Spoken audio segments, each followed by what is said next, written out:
slowly. Currently, our data shows that we are around 2 tons per hectare across the board, and the vision is how do we double that 2.5-fold.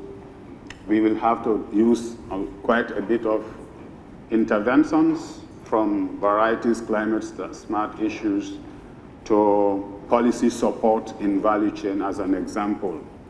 And the time horizon is 2025, hopefully 77 million tons. And these are the investment that is required of $22 billion. We have a return for every dollar we spend, about $3 return.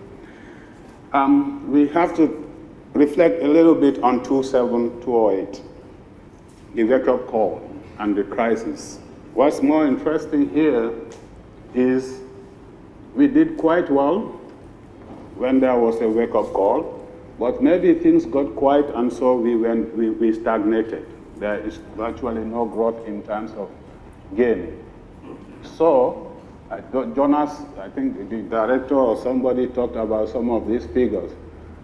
So we have to expand now about 300 million, 0.3 million hectare per year, 300,000 to be able to reverse, to go back. So the message here is about yield increase and about area expansion. That's the key message, because of the 35 million that I think Jonas or the director slide shows, 12 million by our estimation is coming from rice in terms of for 2015 data only. So we looked at some of the key countries.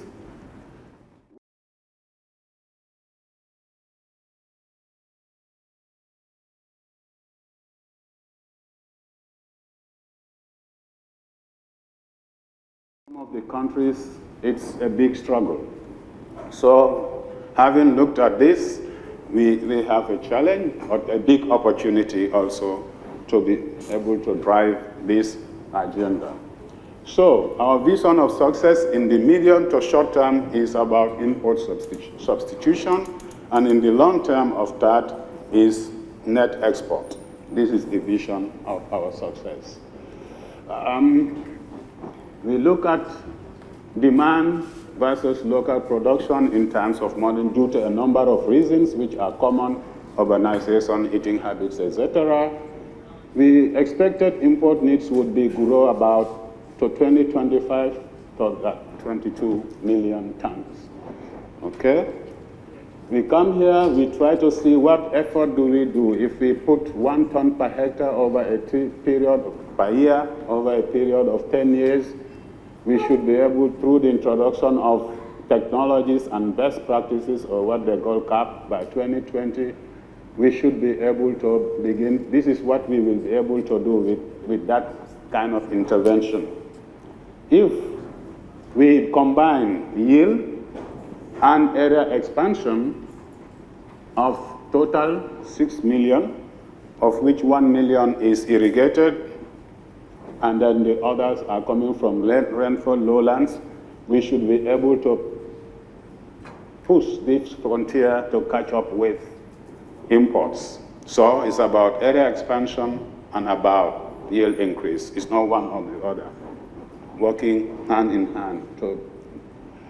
So we looked at this, what will get us there? We have tools. When we say we, I said it's between INWI and Africa. We have tools that will be able to help us, develop suitable areas for irrigation, more so for double cropping, okay, in both the irrigated and rain-fed lowlands, existing and new ones. So we have these baseline tools that will be able to, I think TAAT Clearinghouse talked about some of these things. We already have, it's not everything, but we are quite comfortable with some of the baseline information we can bring into tools and other interventions. We know how to address the issue of flood and drought monitoring potential. for assessing socioeconomic and environmental indicators. Of course, policies, regional policies, and national policies, especially coming from an Africa-wide owned institution as well. So we talked about this already. I won't spend much time on this. Now, we looked at some of the interventions that if you use motor pumps, this is not the big, giant, irrigation schemes of the past. Now, simple motor pumps, we begin to saw some of them. We begin to see annual additional household net gains generated. You can see for each of those, in situ harvesting, inland valley irrigation, etc. So quite a body of knowledge already exists that can help us move pretty quickly on some of these interventions. So what is the intervention framework? As I said, tools will be critical in determining where are the advantages. Looking at those areas, even existing areas, are they run-down schemes? How can we revitalize them? What are the additional areas? So tools, tools, tools. We have to look at the processes. I think there is clear indication, both in the TAAT clearinghouse presentation and journals, that approach, and even the director, approaches are important. So we can't drive these things without being clear about approaches. And then we have a whole mix of technologies and innovations. Somebody talked, I think it's Rockefeller. Is it Rockefeller? I guess, yeah. So these are these. We have issues here that you were talking about, although you said it's for cassava, but for rice too.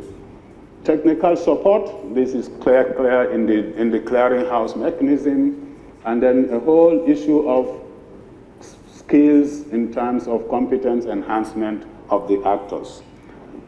So now let's look at concretely what Africa Rice and INI can deliver through TAAT. And many of these things are what they call on the shelf, but some are beyond on the shelf. Okay? With Inland Valley bonding, this is what we call smart, but some know it as SAWA, I guess that's the name, technology. We can increase yields by that much. Just the motor pump investments has shown that we can get its model from IFPRI work, $22 billion use of motor pumps. Dr. Sanginga talked about 50 kilograms of fertilizer per hectare. This is the 206 Food Summit. This is a decision support tool. Yes, 50 kilograms, but some farmers will never be able to afford it, but they always have money. So how do you use such tools to work with them so that with the $10 they have, they can invest and push the barriers of the yield gap?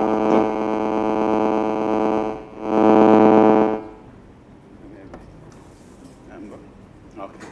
So this tool in particular, we've used it. It does not require internet. I think your thing was my mobile phone. It's not ringing. Yes. Dakar, sorry then.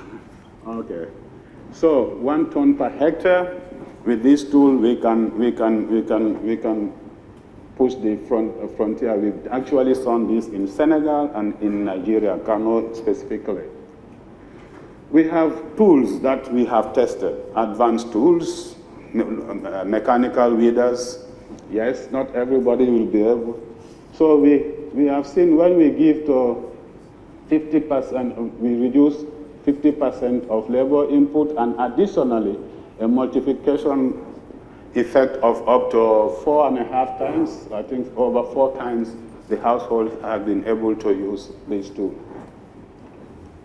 Motorized weeder also, we're really working on this with some private sector, Now we brought some stuff from India and 3 places, India, Japan.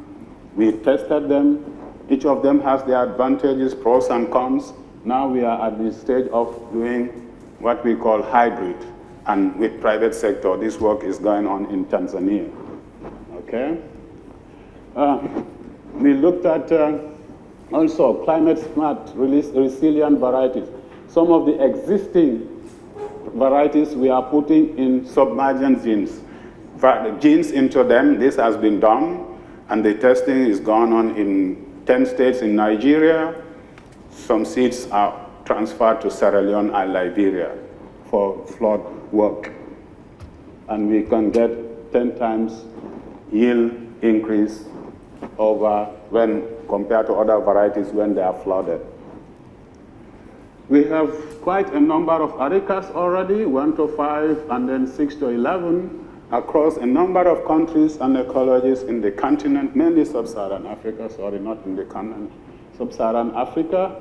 Again, we get 30 to 50% yield increase, but not only to drought and disease, but iron toxicity, coal, and salinity. And so we have started some seed production work in some of these areas, varieties with Coraf. We have worked in Nigeria for upland, and we actually have drought-tolerant varieties that TAAT can pick up in different forms and types to be able to scale up. The big story, hybrid rice, already well advanced. Testing has started. We are getting 10, 11 tons compared to the ones we know. Some of these are the nericas. I think they are lowland nericas, the ones you saw below. We have about 5 good hybrids that we can. So the rice value chain with IMI has products that are well advanced that we can really take up and push. Working with private sector, okay, I believe we did a lot of work with private sector SMEs, and in seed, you can see it for us. We just give example in Mali, in Uganda, companies, and also seed growers. So this must be one of the strategies if we are going to work with smallholders. Micro-level interventions are critical. And who are those critical players? How do we connect with them? Otherwise, we would probably miss pockets that can contribute. We're also doing this with NAFASO in Burkina Faso. On tracers, this is similar. If you look, the thing better is private sector can make a difference, no matter what scale they are, and they did. Of all the tracers that, for instance, are in Nigeria and Cote d'Ivoire, about 50% of them come from private sector and is being used. It's with farmers. People have bought them. I think this is the big story. It can be done. We are doing it. So this is encouraging. And what is even more, they can come up with things that are contested. This is good for rain-fed agriculture and for women because it's lighter, easier to move around. The other one is good in irrigated systems. This one in rain-fed system, but more so gender sensitive. The big one, processing. We're moving from, this is actually in Nasarawa in Nigeria. You can see the huge tons of wood compared to the number of wood, the amount of wood we use there. And of course, all that goes. But what is important with parboiling, when you put it in a kind of a process where you really facilitate through innovation platform, so with what you get is very interesting. So parboiling, we have to see it as a business, and it's a relationship, linkages, and you must be able to make that connections. And those connections come out in agriculture for now is the IPs. So we're having very interesting data. You need that, you need drying floor, and you need a milling machine, at least minimum, to be able to break into this kind of thing. We're going further to say we are developing, how do we put all these knowledge products, how do we put all these knowledge products into economic use? This is what we are, our value chain economists. We work with IP actors to go into branding to be able to target urban and niche market. It's not only about quality, yes, it's important, but the presentation, how we do it, how we deliver it. And this is original work, working with the IP actors so that they own it. This is, we are at Africa Rice, we are set in terms of where we intervene. Every country, 25 countries have selected where their advantage is for rice. Where exactly in the country, what kind of partners mechanism exists. So we have all that in interventions, a whole lot of them, even up to policy and the whole issue of entrepreneurs. Now, this is one way, you see the complexity we're gonna deal with when we talk of value chain. It's not about value chain coordination on its own, it's about a multi-stakeholder process in a value chain. You must be able to bring all these relationships together, to interact, to learn from each other, and critically, how to govern the value chain. Value chain governance is critical because money is involved, businesses are involved. You must be able to come and be able to address issues of governance in a value chain using IPs. So the last slide, not the least, this is our conceptual framework for how we drive the youth agenda using innovation platforms. We must hammer on competence and skills using a combination of technologies, okay, to address these challenges there from production to consumption or working backwards, whichever way. And then critically, let us not focus on only competence, and we must be able to create space for coaching and mentoring. On that note, thank you, ladies and gentlemen. Chair, done.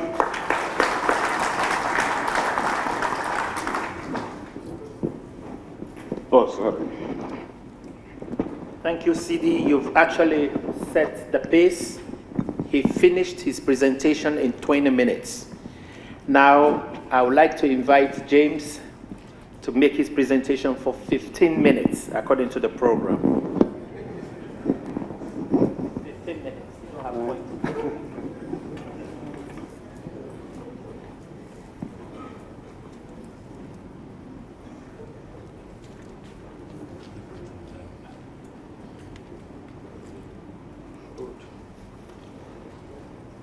Okay, good afternoon, ladies and gentlemen. So my challenge is to look at the topic of cassava and agro-industrial in Africa. It's been put together primarily by Abbas Adebayo. So any hard questions that come later, please send them to him. But also a team of colleagues from IITA and also ILRI. Now, just with a little bit of introduction about cassava, the crop. As all of us know, it's a globally important food staple. It's one of the 5 top food staples in the world, sitting there at number 5. But if we look at the pace of development over the last 15 years, you see that it pops up to number 1. So we're really quite pleased with our crop and how it's progressing. We know that it comes from Latin America. It's widely grown in tropical Asia, but it's most widely grown here in Africa. So it's a critical component of agricultural systems in a large part of sub-Saharan Africa. One of the key qualities of cassava, as again many of us will know, is that it's got this very good stability in the face of changing climate and environment. So these are data from Southern Africa, quite old data, but they illustrate the point very nicely.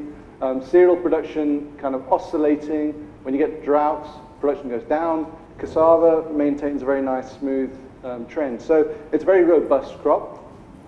Very suited to dry conditions, and it was recently, well, not so recently, dubbed by colleagues at CGIAR as the Rambo root, which probably conjures up different things in our minds, but essentially it means it's a rough, tough crop which can survive in difficult conditions, and particularly as climate changes and temperatures increase, this will do better than all of our other crops. So it's something that deserves particular attention in this TAAT initiative. Unfortunately, production in Africa is less than elsewhere, particularly if you compare with Asia. You know, we've got about half the yields of Asia, so something is clearly going wrong. many of us who are familiar with cassava will know that it's afflicted by a large number of pests and diseases. These are some of the biggest production constraints. We've got the two major pests, mealybug and mite, mainly under effective biological control right now. More of a problem now is the virus diseases, mosaic disease and brown streak disease, which are continuing to spread, particularly in East and Central Africa. So causing big problems in large areas of cassava producing areas. We have problems in the efficiency of the production of the crop. There are structural issues with cassava. It's not as easy in some respects as maize or other cereals. It's got a long growing season, low multiplication rates, it's bulky. It's got a declining soil fertility situation in many places. Often the management of weeds is rudimentary. There's a lot of, mostly hand weeding goes on. And fertilizer is really barely used. And recent research at IITA has shown that this is really something there's a misconception that cassava can be grown without fertilizer. And recent results have shown that you get great benefits and economically beneficial results from using fertilizers in an appropriate way. Similarly, there are problems with post-harvest and socioeconomics. We have the problem of post-harvest physiological deterioration, or PPD. We have processing going on, but it's relatively poorly disseminated. Not very much market information gets back to farmers, so they often don't know what prices are. There's very weak policy support. You know, we all know cassava is the poor man's crop. It remains a little bit like that in many places. In some places, this is different. Nigeria is a tremendous example of somewhere where strong policy support's been given to cassava, and we've really seen the benefits that have been derived from that. Now we're interested, as we think about developing the crop, intensification, agro-industrial development, in comparing with other producer continents where these things are normal. So if you look at the 10 biggest world producers, we've got the African countries in dark, the others from Asia and Latin America in paler shades. The point is that the bars illustrate total production. So we've got Nigeria, the world's biggest producer, but this is export value. The line is the export value. So biggest producer, but almost nothing exported, whereas Thailand is earning billions of dollars from exports. Now this is where we need to be. You know, we have a long, long way to go. If you look at all of the major African producers, none of them are exporting. We're not in the export trade, and we need to be there. And TAAT will take us there, we hope. So we've got lots of issues, lots of problems. You know, are we sitting on our hands and doing nothing? No. Are we twiddling our thumbs and doing nothing? No. You know, we've been very busy. We're researchers, so we've been doing a lot of research. We've been able to resolve the mealybug problem. This is historical information now, but it's worth raising since it's the biggest impact that's been achieved through the CG in the CG's history. So, you know, there has been some very impactful research that's been done on cassava, which means that at least we have something to eat here in Africa. We've done a lot of research recently in characterizing, monitoring pandemics of the virus diseases that I mentioned earlier, and delivering highly resistant varieties, which are having a big impact in controlling the effects of those. Breeders have produced literally hundreds of elite high-yielding disease-resistant varieties. They're increasingly looking at new traits, and many of these are part of national breeding programs in many of the major cassava-producing countries. And in terms of post-harvest and processing, there has been tremendous work that's been going on, many at the small scale, in developing processing industries, working with farmer groups, cooperatives, and so on, graters, presses, these kinds of things, small-scale starch plants, and so on. So a lot of work has been done, but where are we in terms of industrialization? So this slide is to kind of have a look at, you know, what are the elements of industrialization? What are the stages? So we've got stage 1, which is subsistence, stage 2, learning transition, stage 3, commercialization, stage 4, this is where the real industrialization comes in. And there are various characteristics of these which you can have a look at or take a picture of. And then down here we've got the distribution of countries, right? Now you can see immediately, this is just almost a random selection of major cassava producing countries in Africa. You can see that they're mainly in these early stages, There are only a couple really that are getting into these later stages, and it's really only Nigeria that is becoming quite serious about industrialization of cassava. So what we need is movement from here to here. Again, this is what we hope to achieve through TAAT. So what do we intend to achieve by 2022? Our overall goal, we're still interested in food security and poverty, but also wealth creation, business development. So it's to achieve food security and poverty reduction through cassava intensification and agribusiness development. We'll be hooking up all the technologies that we can. We're gradually moving towards more advanced technologies with, we've been quite behind in terms of the way we grow cassava, simple things like mechanical planting, which are now being started. We've set some fairly crude at this stage indicators of what the progress that we'd like to see at the end of this first phase of this TAAT project. So I won't delve into those in too much detail because they probably need a bit more scrutiny and research. But we'd clearly like to increase yields. We'd like to reduce production costs. We want to, through those, have a reducing effect on poverty, make greater access to cassava varieties, value-added products, increase household food security, and this issue of import substitution. We're not having much cassava imported into Africa, but we are having other products that could be substituted for by cassava. And Nigeria is an excellent case where they're substituting wheat flour with cassava flour. This has only been done here. Could be done in many other places. Very great potential in that. It obviously boosts the local producers. So what do we intend to achieve by 2022 and how?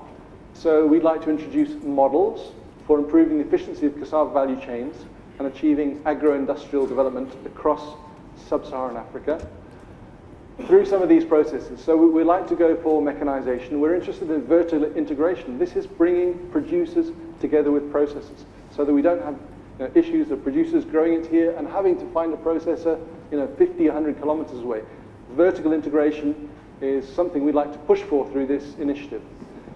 Intensified but sustainable production. We want to ramp up the yields that we can obtain, but do it in a sustainable way, because we don't want to destroy our environments and wipe out forests like the beautiful one that we've got in here in IITA.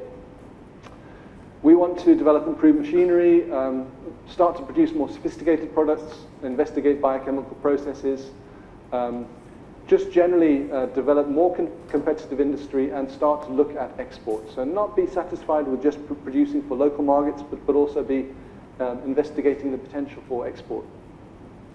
Now, where do we do this? Now, cassava can be grown. This is a suitability map. So the green is the highly suitable, excellent. The blue is somewhat suitable. A large portion of the heart of Africa is great for cassava. This is where cassava is actually grown, and you can see that it's in roughly this area, but there are big gaps where it's not currently grown, but it could grow very well. You can see quite clearly the Nigeria is picked out there as a real kind of core for cassava production in sub-Saharan Africa. If we look at the yields produced for these are the top 20 FAO 2014, the latest data, total production data for cassava. So going up to just over 50 million tons for Nigeria, down to Kenya, which is 20th. The black dots are yields. And when I plotted this, I was kind of surprised, because you'd normally imagine that the biggest producers would have the best yields, because production is a function of yield also. It's area times yield. But in fact, you've got quite the diversity of yields. So this is something that we'd like to look at as we decide where we're going to work and what we're going to focus on in countries where we work. So again, I'm not going to delve into too much detail, but suffice it to say that the group has thought a little bit about where we shall work. The cassava group has a preliminary budget which is quite a bit lower than the other value chains, so we need to be a bit more focused. So we thought about what can be some criteria on which we base the selection of countries to participate. So we're looking at production, we're looking at places where we can provide support from IITA, we're looking at places where there's a stronger than average potential, that's pot, for the industrial development of cassava. And we've come up fairly crudely with a system for categorizing into 3 tiers. So we've defined a top tier, and this is where you've got your major cassava producers that are already taking the first steps. In many of those cases, we've already got an IITA presence.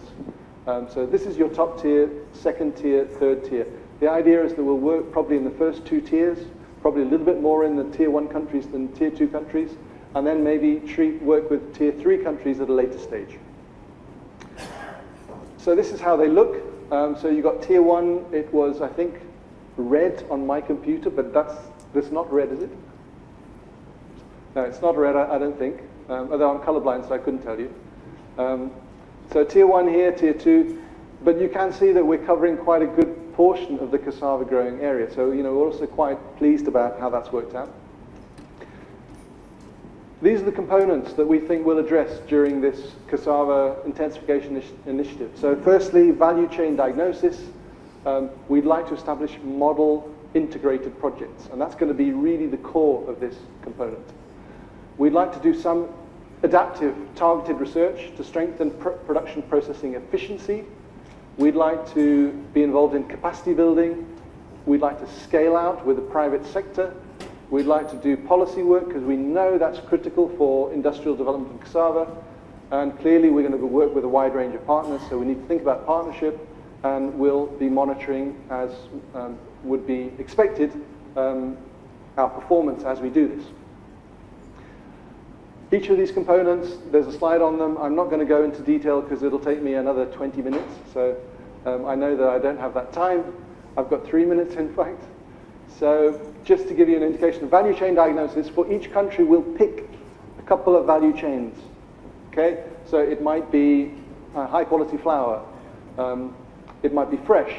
And we'll focus on those. But we'll do it in an analytical approach. We'll work out what is the best bet for that particular location. The integrated projects will be picked from these 5 potential value chains. So we've got fresh, flour, cassava, chips, waste for feed with fish.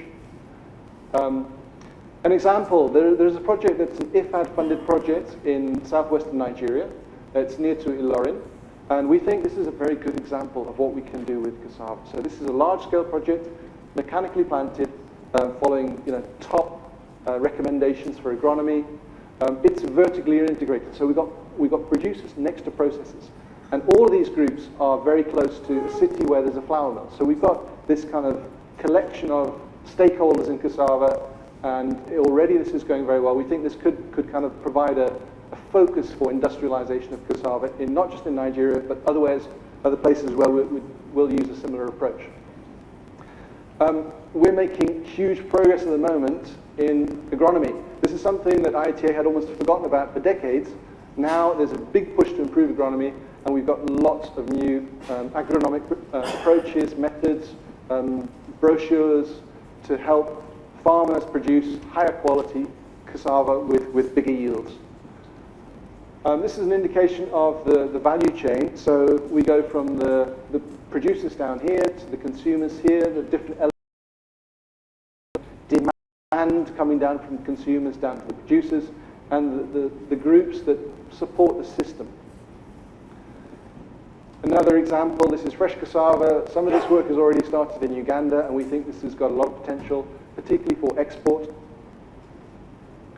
I mentioned the R word, the dirty word research. We're not going to do much research, but we will do some targeted research because we think it will be critical to make sure that we can deliver the best possible production, processing, sale of cassava in the target value chain. So a little bit very downstream, adaptive, but in different domains. So it's a little bit of breeding, a little bit of pest and disease work, a little bit of agronomy work, a little bit of systems work, optimizing the system, handling the marketing aspects, and so on. Capacity building will be a key element of this, and all I'm going to say is that this is going to be led by Farah. We're going to be working on value chains, and we're going to focus on the teams of people who support the value chains. Now, Abbas wanted to describe it as, you build a house. It's a project. You build a house.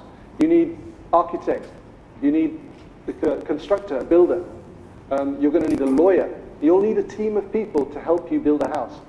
This is the team that we need. We need them to be top quality, highly trained. So the capacity building work of this initiative is going to focus on that so that we can deliver top quality value chains and that will help us realize our goals.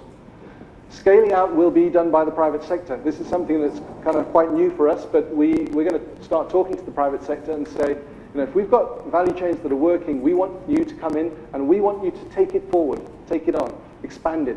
This will require money, and we're hoping that we can talk with the bank, AfDB, and possibly other banks as well, about how to support some of the private investors who might be interested in expanding on our value chains. Almost finished now. A little bit about policy support. These are some guidelines on policy that have come from work in Nigeria, and I think really a key thing will be for us with Cassava, taking some of the experiences, valuable experiences from Nigeria, and taking them elsewhere, because what's happening here is tremendous, and we can benefit, learn from it a lot in other countries where cassava is also a key crop. Finally, partnership, or almost finally partnership. This is going to be all about working with private sector, public sector providing the enabling environment for this all to happen. Private sector really to provide the driving force, the kind of financial experience and power to drive these value chains forward. So it's going to involve various, these are our kind of comfort zone partners, and these are our non-comfort zone partners, people we're not so used to dealing with, but we'll be working together with them in delivering the outputs of this initiative. And finally, monitoring, evaluation, measuring impact. Clearly, we'll need to identify at the outset, where are we, define clearly indicators for performance, measure them as we go along, and measure impact at the end of the day. And hopefully, we'll be able to achieve some startling numbers and really move down that trend from stage 1, stage 2, stage 3, so to take each of the countries where we work along so we can move further. For clarification.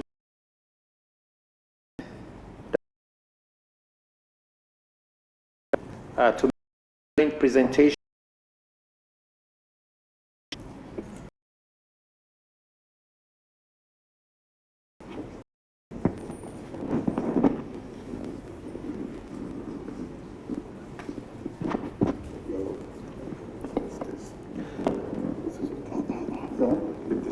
Okay. Good afternoon. Mr. Chair, I thought you were talking about 20 minutes earlier. It's down to 15 minutes. I'll try to be within the time given to me. Yeah, good afternoon again. I would like to start by acknowledging the presence of my DG here, David Bergson, who is here with us to give us the support and to really show that this is a very important initiative for ICRISAT and its partners. Moses, Yamim, and Fatonji, they're also back there, and the other partners from ILRI, IITA, of course, FARA for capacity development, and IMI and others. You will see in the title there's a little change there. We said food security in the Sahel, in bracket, and in the semi-arid tropics. I hope Jonas will not say that we're changing what he has in the document, but it's just really to have it as an open discussion. What we believe is that the expansion of the ecology to the semi-arid tropic will enhance the resilience of the dry land of Africa, where the impact of climate change is really most acutely felt by the smallholder farmers. So some of the technologies that are developed for the Sahel can also address the constraints and issues that we find in the other semi-arid tropics of sub-Saharan Africa.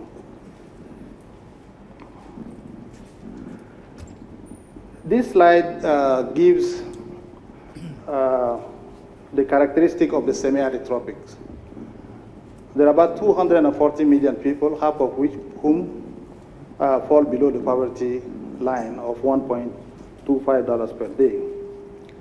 But more importantly, there's a large percentage of the land that is converted into agriculture that is subject to land degradation. The zone is very fragile, and is also exposed to grazing, overgrazing, desertification, and catastrophe.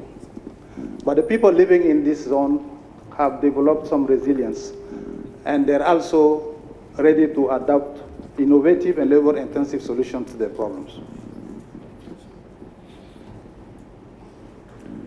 So this initiative is planning to meet the crop and the livestock production needs by 2025. For example, for meat, we believe now the production of meat is about 8.5 million tons, and by 2025, we would like to have that increase to about 18 million tons. The way we would like to also address some of these issues is to promote the improved and biotic-resistant varieties and also integrated soil fertility management as well as water management strategies. And for livestock, we'd like to get better feed and health system and to intensify the integration of crop and livestock.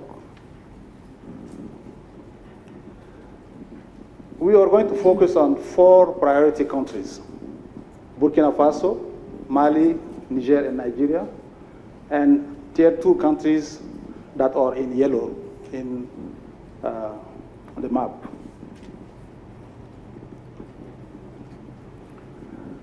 Our hypothesis and our basis of work is that we should get demand-driven innovation that will be led by market.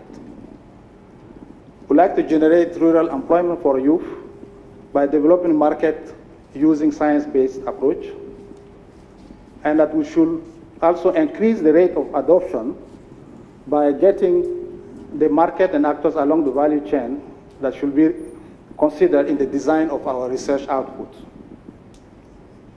We'd also like to get system approach for sustainable development, which will support the creation of jobs and also support entrepreneurs in crop, livestock, and agroforestry enterprises.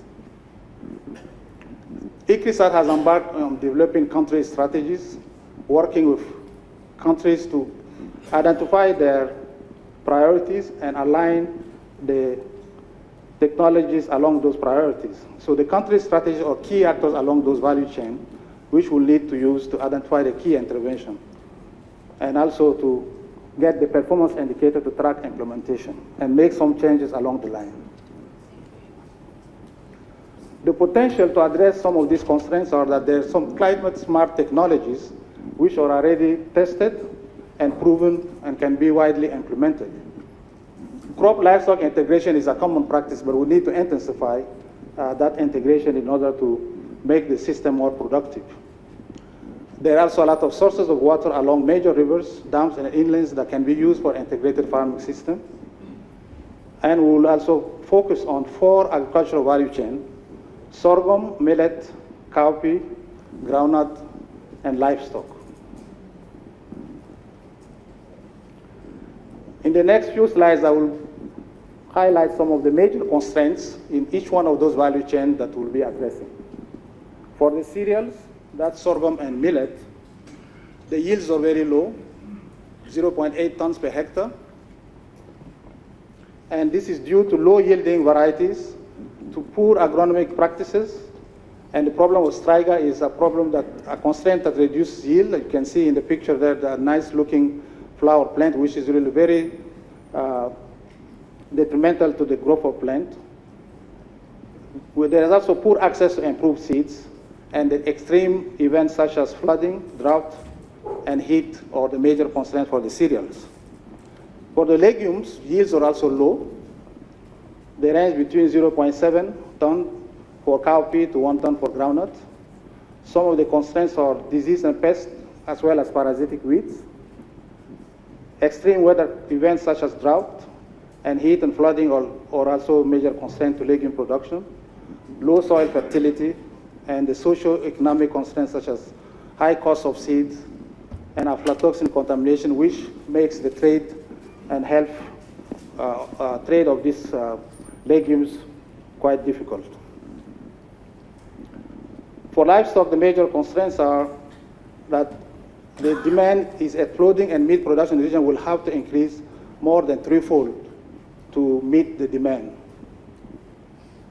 livestock contribute significantly to GDP in some cases. But the systems, which include pastoral areas with limited crop production to agro-pastoral system, exhibit low and erratic rainfall and low soil fertility. Some of the diseases cause also high mortality and morbidity. This is compounded by limited access to quality and quantity of feed required.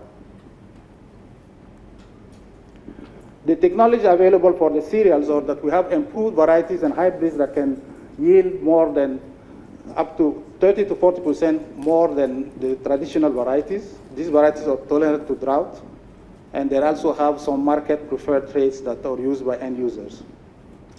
Microdosing of fertilizer is a technology that has made its impact in the Sahel, and there's an opportunity to upscale that technology to larger domains.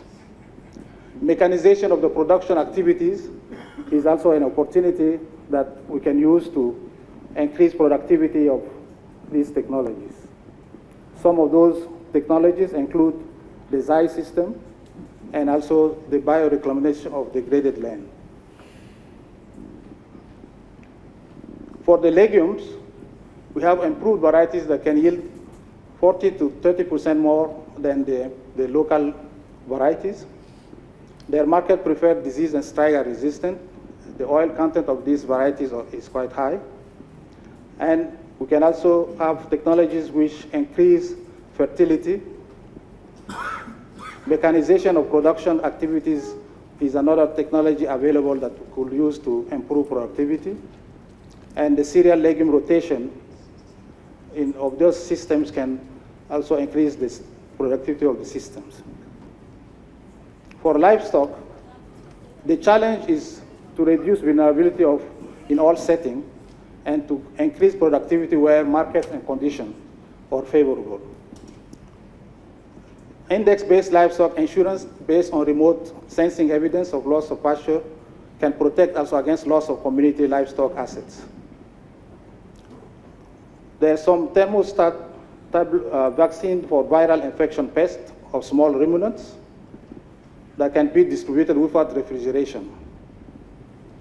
Technologies such as adapted forage for better feeding can improve the productivity of the system. And also the transformation of family-scale poultry, as described in the Savannah Priority Intervention, can also be implemented in many parts of the Sahel.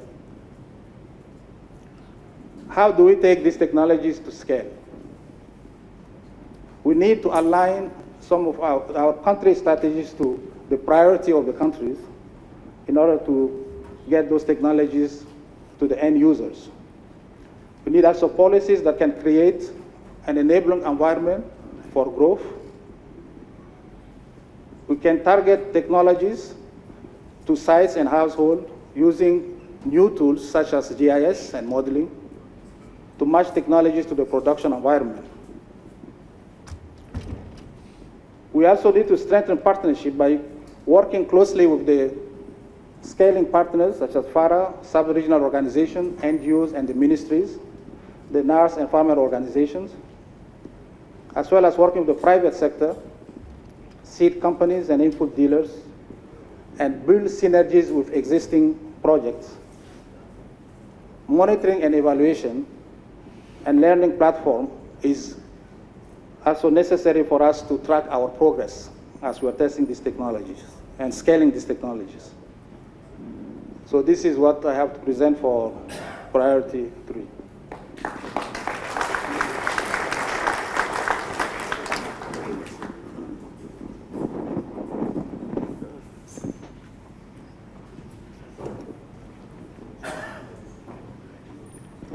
Thank you very much, Dr. Tabo.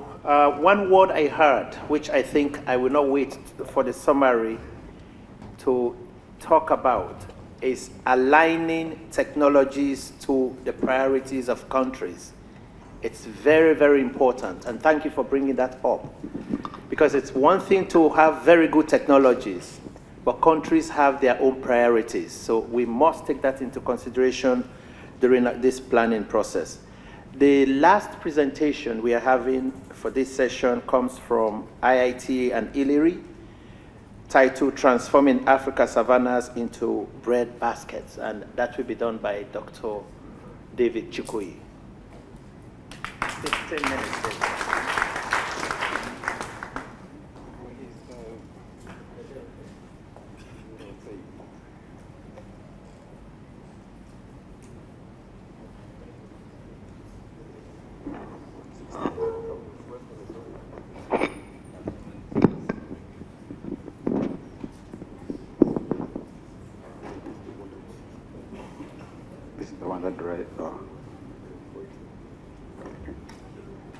Thank you, Mr. Chairman.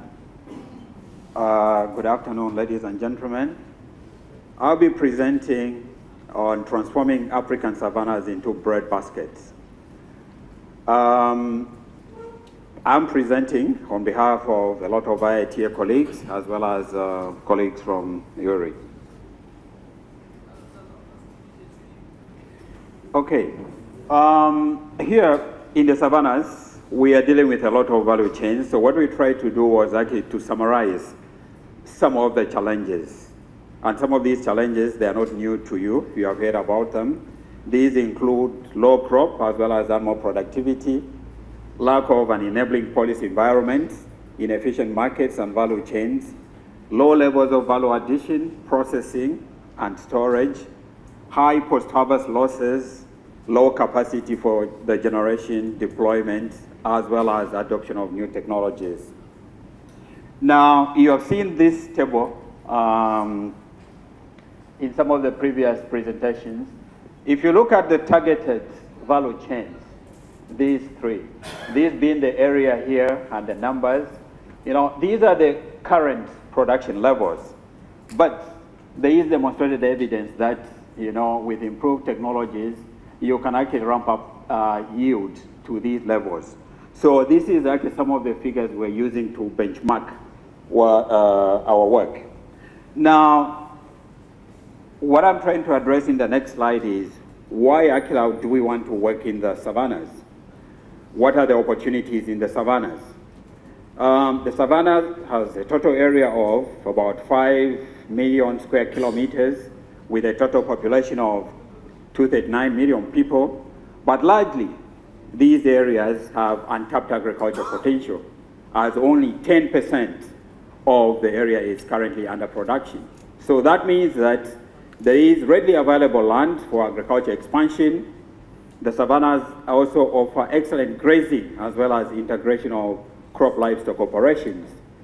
We have a number of scalable technologies, and also there is a strong network of partners, which include CG centers, the private sector, national programs, regional organizations, the civil society, farmer associations, and of course, we have a large number of energetic youth. Now, what do we want to do in this initiative?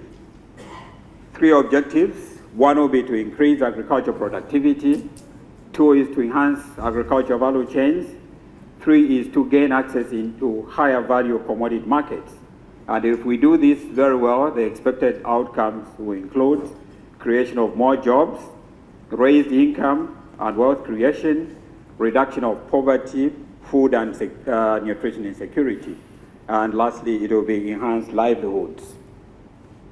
Now, in the savannas, we have 4 focal value chains: the maize, the soybean, dairy, as well as poultry. Why soybean, for example? In the graph here, what I want to present, 1, for some of the major producing countries, Nigeria all the way to Cameroon, in red, current production figures, then the consumption. Then what you see in green here is the gap. Except for this country here, Uganda, where actual production is higher than the demand. All the other countries, you'll find that actually consumption far outstrips production. So we have a demand gap. And this demand gap is filled by importation from Brazil, Argentina. And where is the soybean coming from? It's coming from the savannas of that region. Now, let me complicate the matter further. We didn't want to include South Africa because it would just distort this. But actually, what we want to show here is that there is this large demand, and therefore a big demand gap here, whereby if we increase production in these countries, there is readily an available market here. If you look at on the livestock sector, again, there's also a growing demand. This is a presentation of different continents, but what I want you to do is look at where Sub-Saharan Africa is. Look at milk production, almost a demand of over 100%. Look at poultry meat, as well as eggs, demand going to 150. And one thing I want to do is link this demand here. In the previous slide, I was showing the increased demand for soybean. What actually is driving the soybean production is the poultry sector in Africa. Now, in terms of the Savannah initiatives, it will be led by IITA, of course, with our colleague from CIMIT, as well as IRI, but with, as has already been said, with strong participation from the private sector and other partners, some of us who are represented here. The target regions will be East, West, and Southern Africa savannas. The implementation strategy basically will be three. One, there will be massive scaling up of available technologies. Then there will be continuous development of the technology pipeline. And what I mean here is that even as we scale up technologies, there are always teething problems. There could also be opportunities which we need to take advantage of. And we are going to follow the value chain approaches, where we are going to look at the components from production to consumption.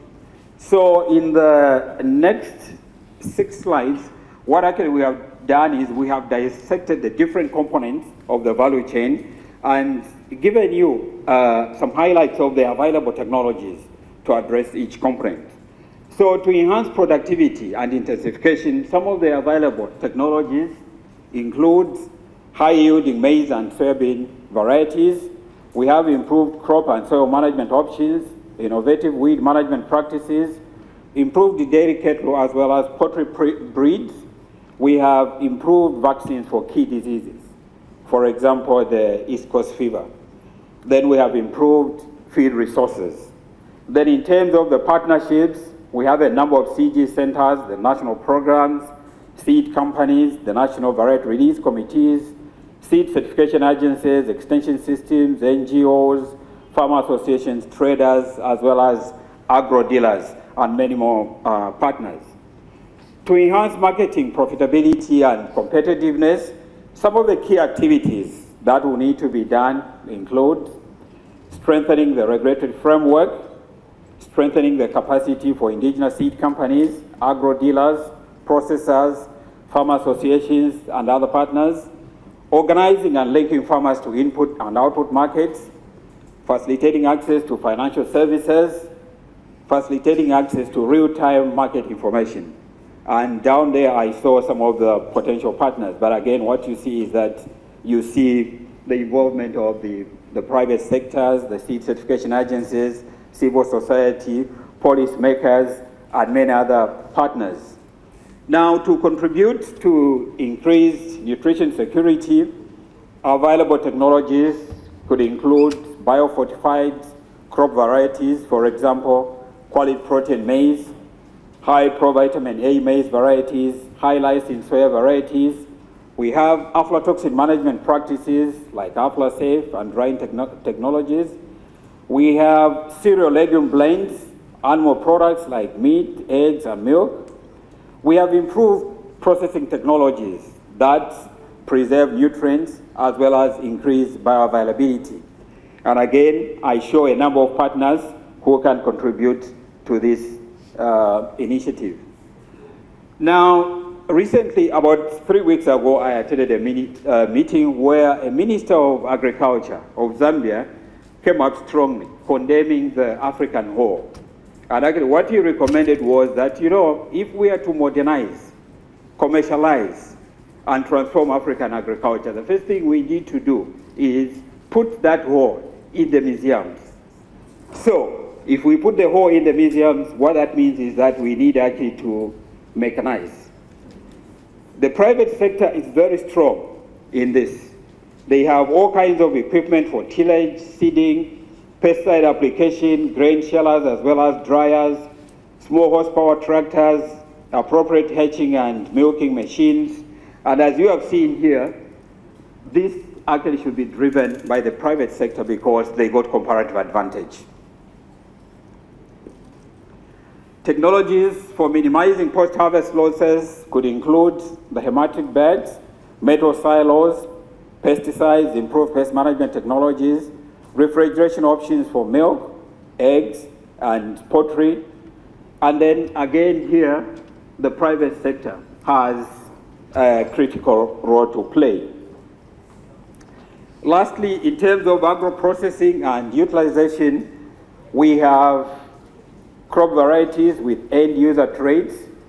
We have optimized feed and food formulations, fortified food products, processing technologies for milk, as well as poultry. Then the partners could include the CG centers, the national programs, private sector, consumer associations, policymakers, and others. In the last 4 slides, what I want to do is just go through a few success stories. We have been in this business for a long time, and I think that we need to show some success so that this success can be actually be the entry point for us to move technologies to scale. The first one will be soybean. There are 21 documented varieties which are direct releases. We have several breeding lines that have been used as parent materials in national programs as well as private sector. Here in the table, what I'm showing are some of the currently released varieties which have been released in more than at least 2 countries. But let me look at this variety, TGX 1740, which has been released in more than 8 countries. So what this shows us is that this particular variety has wider adaptation, and then it can be actually readily scaled out. The next one is a success story on the drought-tolerant maize project, which is implemented by CIMIT together with IITA.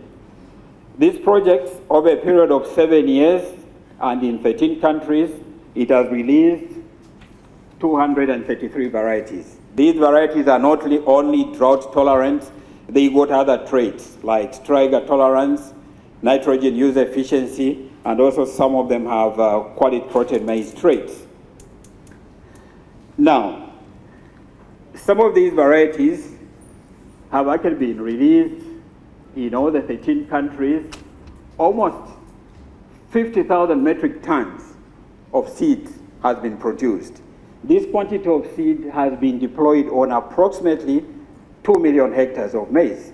And this has happened in a period of around 3 years.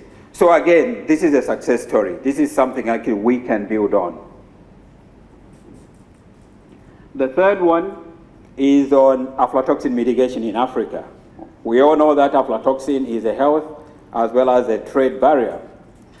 Right now, IITA is doing some work in over 24 countries now, and mainly focusing on maize as well as groundnuts.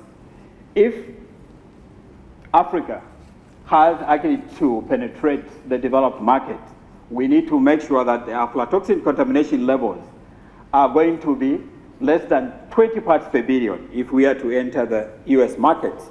But even more stringent will be the European Union, where we would need our products to be less than 4 parts per billion. So IITA has developed a product called AflaSafe as a solution to mitigating aflatoxins. This is a product where you see actually a farmer here is applying to maize, which is about 6 weeks old. And then later on, when actually you go and you sample the grain, either during harvest or storage, and in a number of countries, we see reductions of about more than 80% in aflatoxin contamination. The beauty of this technology is that it has a carryover effect up to close to 79%. So again, this is a technology which actually can be readily scaled out. Our colleagues in IRI, they have actually been working on these business hubs for dairy marketing. These hubs, what they do, they link producers to traders as well as input service suppliers. So actually, this is a model that actually works well.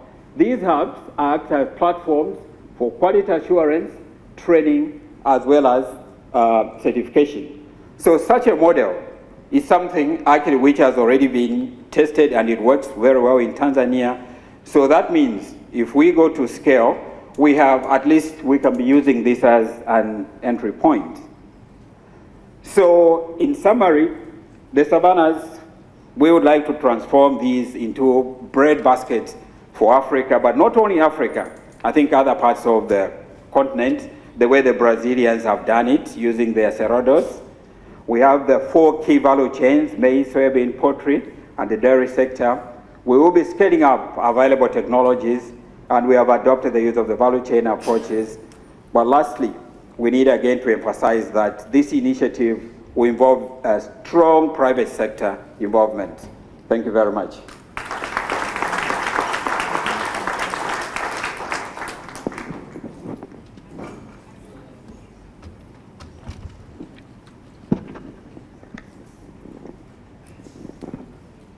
Thank you very much, David. Now we are coming to the most interesting part of this workshop, which means the interactive part of the workshop. But before I do that, please permit me to give a few words in terms of summary, just 2 minutes. In the session, we've heard what TAAT is all about, and that it is part of the ADB's agricultural transformation strategy. It's just one of the strategies that the president has want to put in place. And this particular program is a partnership program, particularly with the CG system, and it also looks at working with the private sector and other development partners. It will focus on technologies to increase productivity, and not just technologies that are in the making, but technologies that are ready to go, that have been proven to work towards scalability, to scale up those technologies. The program takes a value chain approach, which means for each of the identified value chains, we are going to look at technologies that will help not only in productivity increase, but we facilitate also value addition, product quality, and of course, safety. The concept of clearinghouse has been presented to us, showing exactly how the CG systems and other partners, we work with the bank to ensure that technologies that are identified are moved or are made available to countries to increase their productivity, value addition to agriculture at the country level, which means the priority of countries are key, because if it's an investment project, the country has to sign on such a project. We have also seen, we've also heard how we can attain attain self-sufficiency in rice from the Africa Rice Center and IMI. I will not go through all the technologies he had mentioned. We've heard how the intensification and industrialization of cassava, the progress that have already been made in the cassava value chain, how that can be moved to move that crop towards the industrialization path. IITA and its partners over the last 10 years have achieved a breakthrough when it comes to production and productivity increase. But the next stage is how do we industrialize that commodity? And the colleagues have shown exactly the kind of technologies that have been developed and the kind of products that can lead to commercialization. We've also heard how we can attain food security in the Sahel, And of course, that, in that presentation, we also heard what sort of technologies have been developed specific to the constraints that we have in the Sahelian countries. Last but not the least, the last presentation, which I know is fresh in your minds, how we can transform the African savannas into the bread baskets of the continent. So that's just to wake up the discussion. There are key issues which I'm sure you've listed when the presenters were making the presentation. Now, what I suggest we do is to do the Davos style. I will call all the presenters to please come back to the stage. Starting with Dr. Jonas Cherno, please take your chair here. Dr. Paul Woma, Dr. C.D. Sanyan, Dr. James Legg, Dr. Tabo, and Dr. Chikoyi, please come back here. Now, in terms of the process, you all know that we're here to actually gather more information, to make sure that this program works, that this program achieves the intended objectives that have been defined by both the bank, IITA, and other partners. And for us to achieve that, we need, one, suggestions from you that we make the document more robust so that we will have a product that when it's presented to the board, that they will achieve it. Second, we want you also to tell us, apart from clarifications you want to have, to tell us how best we can better conceptualize this project so that it leads to impact. Not just impact at little communities, but impact that can be scaled, that impact that is at a higher level.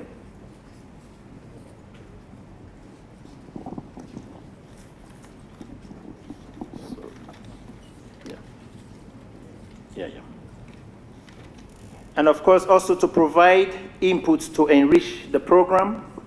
We also wanted to make suggestions for scalability, I've mentioned that, and finally, to achieve the objectives of TAAT, as we've had this morning.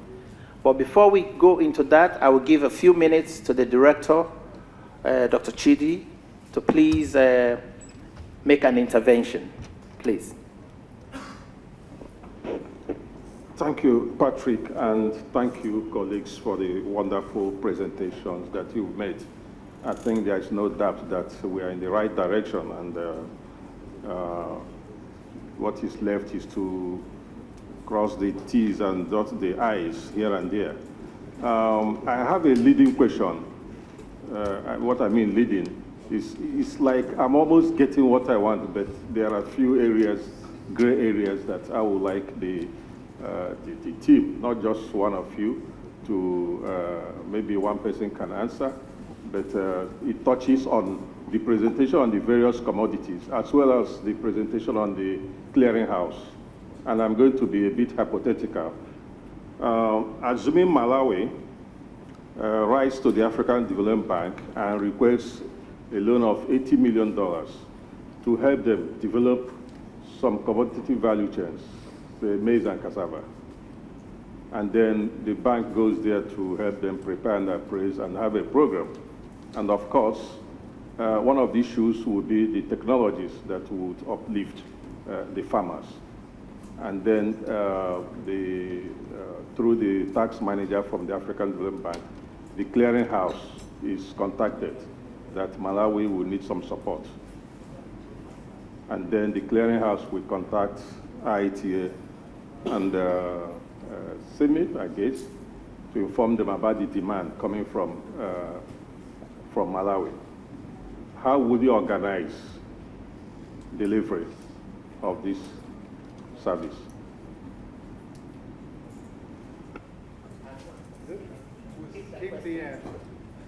Keep the answer and take notes.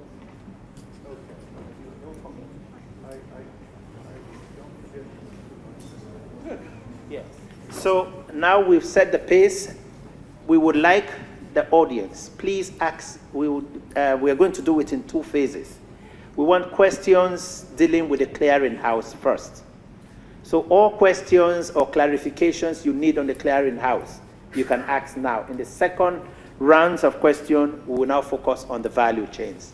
So any question on the clearinghouse, in addition to what we've heard? Okay. Yeah, yes. So please, your name, your organization, and your question. I will start. We have two people, right? We have two. Okay, my friend, Dr. Gay. Robert Gay, sorry. Robert Gay from FAO. Just a short question to follow up to the question of that was just asked. Can we get 2 or 3 key elements that we can put forward to the board of the bank that will convince them to accept the clearinghouse principle? Thank you. Okay, thank you, Robert. The second mic over here, please. Yeah, Olafare Richard is my name. President, Seed Entrepreneur Association of Nigeria. My question, within this context of unstable policies in Africa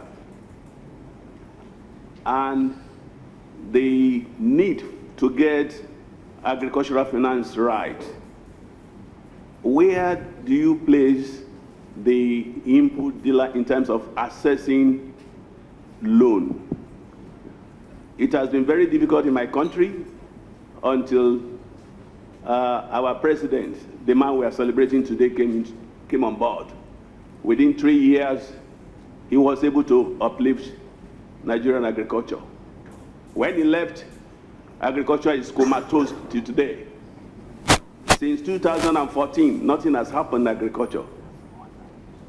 So we're talking of a private sector leading. How will a private sector lead in an environment that is not right?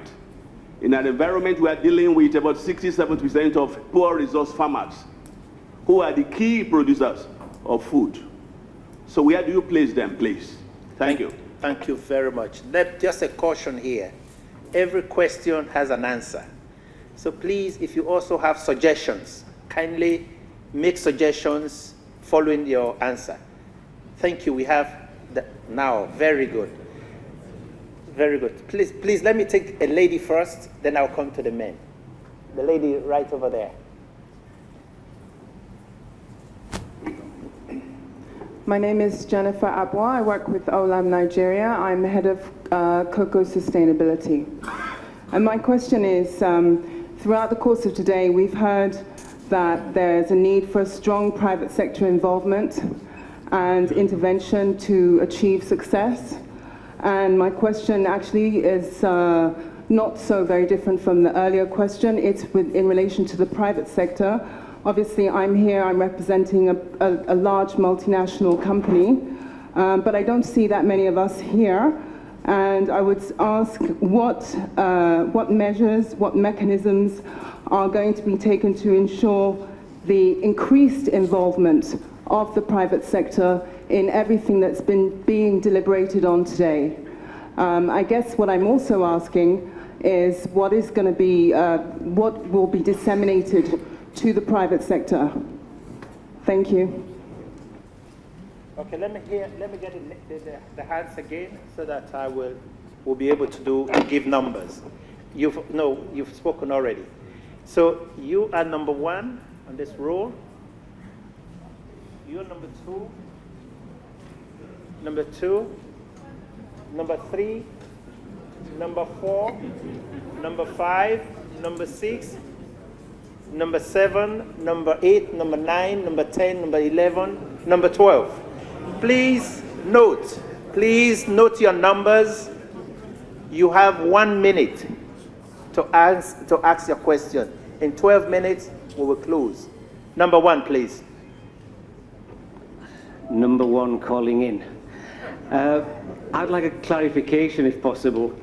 The presentations were very interesting, and I wouldn't like anybody to misinterpret this request for clarification. I did hear very, very clear reference on a couple of occasions during the presentations, not only from one presenter, things like, we are going to focus on 4 countries, or we're going to start this way, or we're going to do it that way. And my observation, or my understanding, was that the whole program is demand-driven from the country base. So if country X doesn't ask for interventions in crop X, or crop Y rather,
all our initiatives.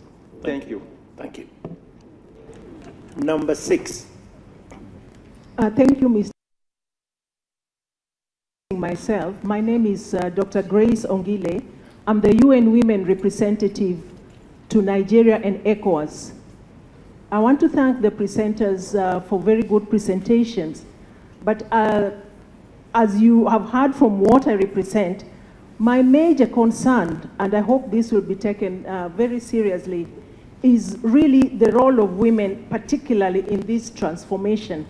I thought that all presenters, apart from one who mentioned this in passing, that this is really lacking.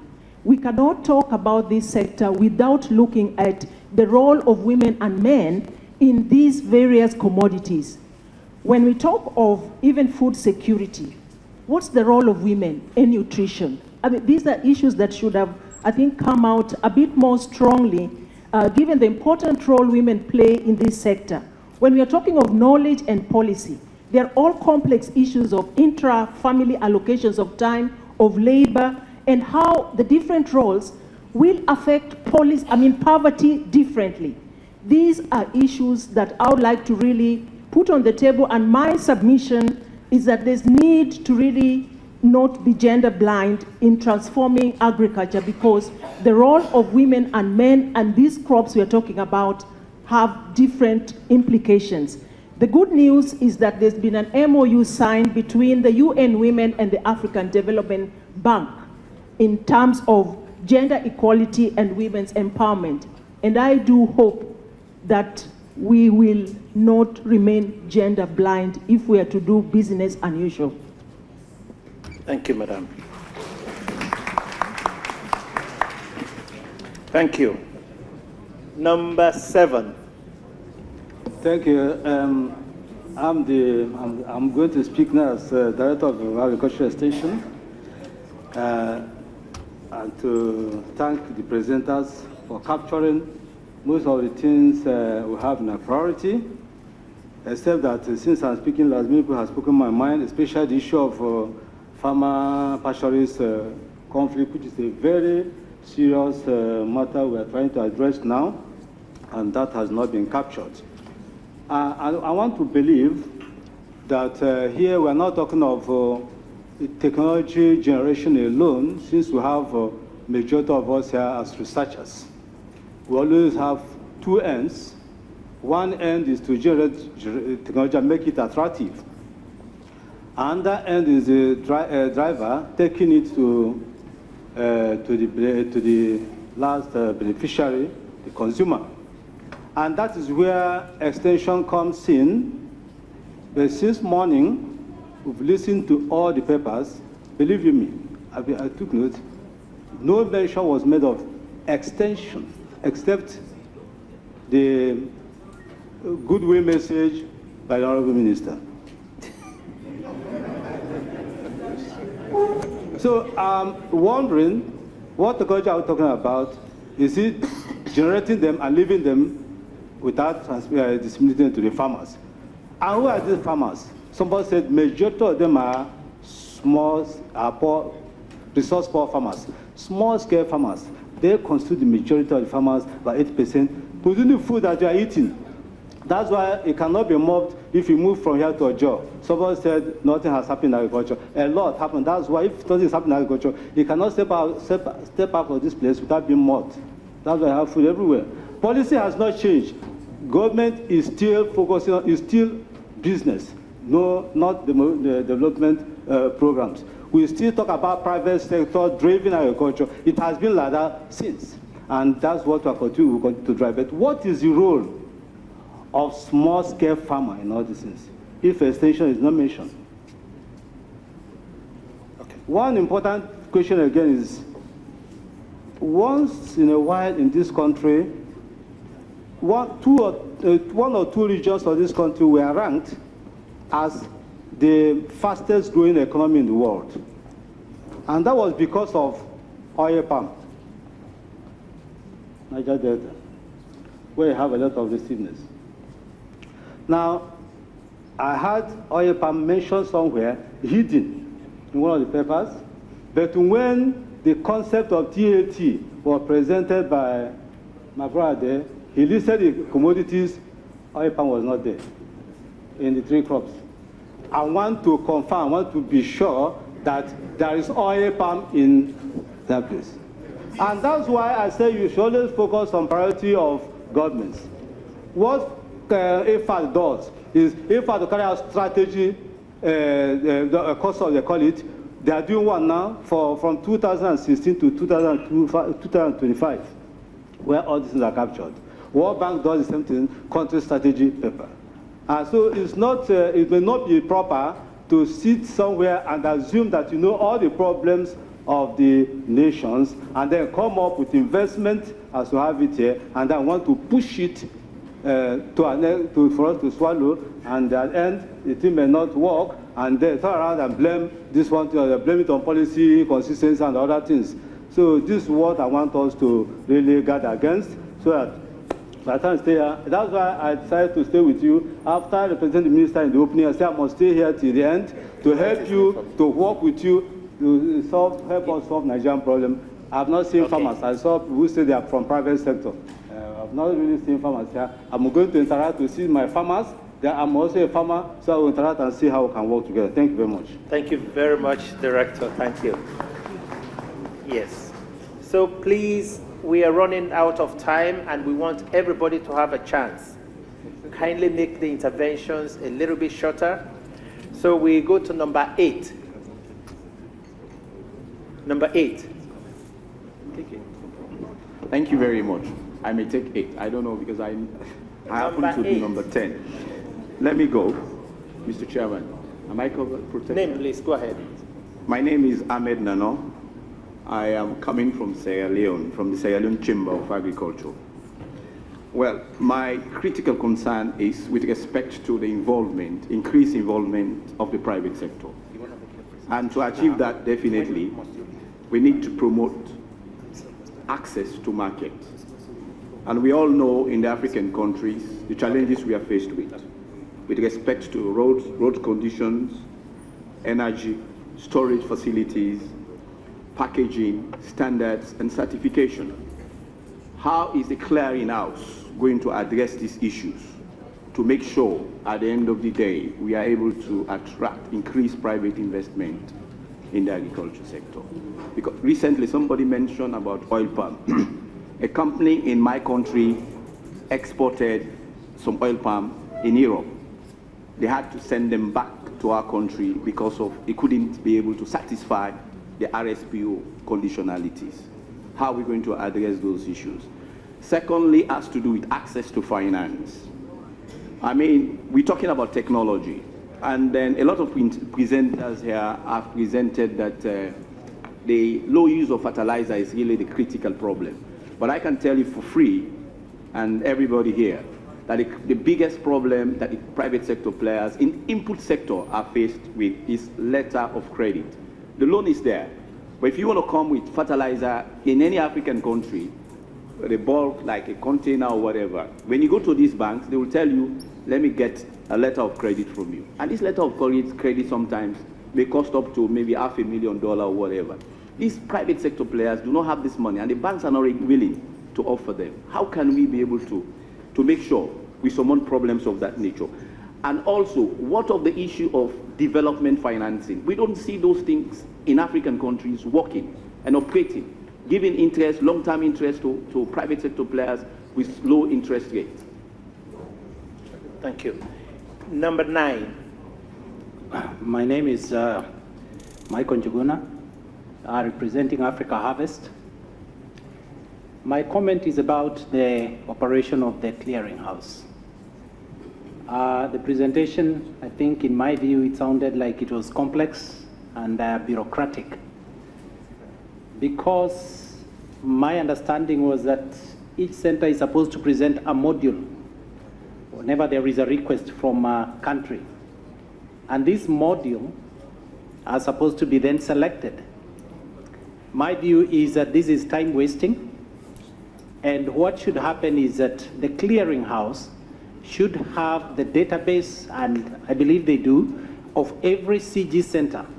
They know the expertise, and the capacity of each center. And therefore, upon request, the clearinghouse should be able to select and decide that this is best for this center. From there, the center should be asked to submit maybe names of people who are most qualified to undertake maybe the program design. After which, the staff now of the CG centers who brings out the best expertise should be linked with the bank and the member country to be involved in the actual design on the ground, as opposed to presenting a theoretical module. Yet each country, we all know that each country is very different from the other. And from there we can be able to tap the very best expertise that we have here and of course in our different centers, and be able to deliver on the mandate of TAAT.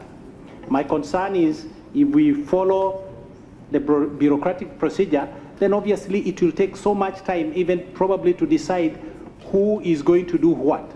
So I think these are the suggestions I thought I should give. Thank you, Michael. Number 10. Number 10 is gone? It's here, please. Okay, Yeah, thank you. Yeah, I'm Kennedy Makinde from, sorry? Oh, okay. Sorry, can you put off your mic? Thank you. Yeah, Kennedy Makinde from Agra. Now, I thank the presenters. Now, the aspect that's not too clear to me, I wanted to check on why we have some finality with the set of technologies that we want to push forward. I hear languages like there are some forbidden languages or whatever, okay, as we go forward. But the concern I have is we don't have all of possible challenges we will ever face in the next 5 years. We may have solutions now for what we know as problems, but there are threats, okay, that we may not foresee now. Okay, it happened with humans, with Ebola, okay, a few years back, and you may have that playing out also with crops, livestock and all that. So why wouldn't we think of putting something behind to address challenges that we may not, okay, for now foresee? Climate change, for instance, is here, all right? And you may think you have a mitigation strategy now, but the nature of the problem is such that it's ever changing. You tell farmers to do something, and the next moment, or you find that your solutions may not be appropriate because things have changed again. So I'm just checking, why don't we have something to deal maybe with emerging threats, okay, diseases, pests, climate change, and other issues that may emerge. Thank you. Thank you. Number 11. My name is Luvasi Yui from Zambia. Loa? Luvasi Yui from Zambia. I've heard quite elaborate presentations on technology and innovation and strategies, but I haven't heard much on what concerns me as a rural-based startup, an SME in Zambia, without collateral, dealing with smallholder farmers who are perceived to be a high risk from a lending perspective. How will I be able to access development financing so that I can participate in the agriculture transformation? Because I don't want to be left behind. Thank you. Thank you very much for brief intervention. Number 12. Number 12. Thank you very much. Over. Yeah, I will be brief. I want to go to the intensification of agriculture. I learned I realized while identifying... Sorry, the name? My name is Peter Gama from University of Juba, South Sudan. While mapping the cassava producing areas, even in the map it is very clear. You didn't see South Sudan mentioned in the potential producing areas. Perhaps if there is a reason, I would like to know. And how can Africa feed Africa venture into the emerging agricultural challenges arising from post-conflict countries? Thank you. Thank you very much, Peter. I think that's the number we had in the first round. If we are able to save time, we can go for a second round. But I want to take up from where Peter stopped. And since I am responsible for the Eastern Africa sub-region, my question also is that there was no mention about the Horn of Africa, where hunger, malnutrition is the highest on the continent. So Peter's country falls under one of the countries I supervise, and thank you for bringing up that question to remind me. Second, in the Horn of Africa, we have three major problems. Water scarcity, it's a key in that sub-region. Second, where the farmers are largely livestock herders, and livestock is hidden somewhere in the value chains that are being focused upon. If the whole sub-region is minimized, is not taken care of, I think the program may not be complete. So I am appealing to the drafters of the document to see how best they can bring the issue of livestock, the issues of the Horn of Africa, wherein we are currently being hit by the effect of the El Nino. That's the only sub-region in the whole of Africa that every 10 years we have drought. And we need technologies that will help farmers to withstand the adverse effect of drought. And the third issue is persistent conflict. That came out from the Honorable Member of Parliament's suggestion that conflict, everything we are talking about, if we do not put conflict somewhere in the equation, we might do everything but just a fight between pastoralists and crop producers will erode the gains would have been made. On that note, I crave your indulgence because we have one very important presentation that need to be made because the presenter has to leave. Presenter was to leave at 4, and we cannot wait anymore.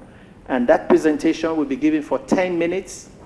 Then the panel will address the questions that were raised. And the presentation is coming from renovating tree plantations. Perhaps we will hear about cocoa, oil palm, because these were some of the questions that came on board earlier on. Thank you very much.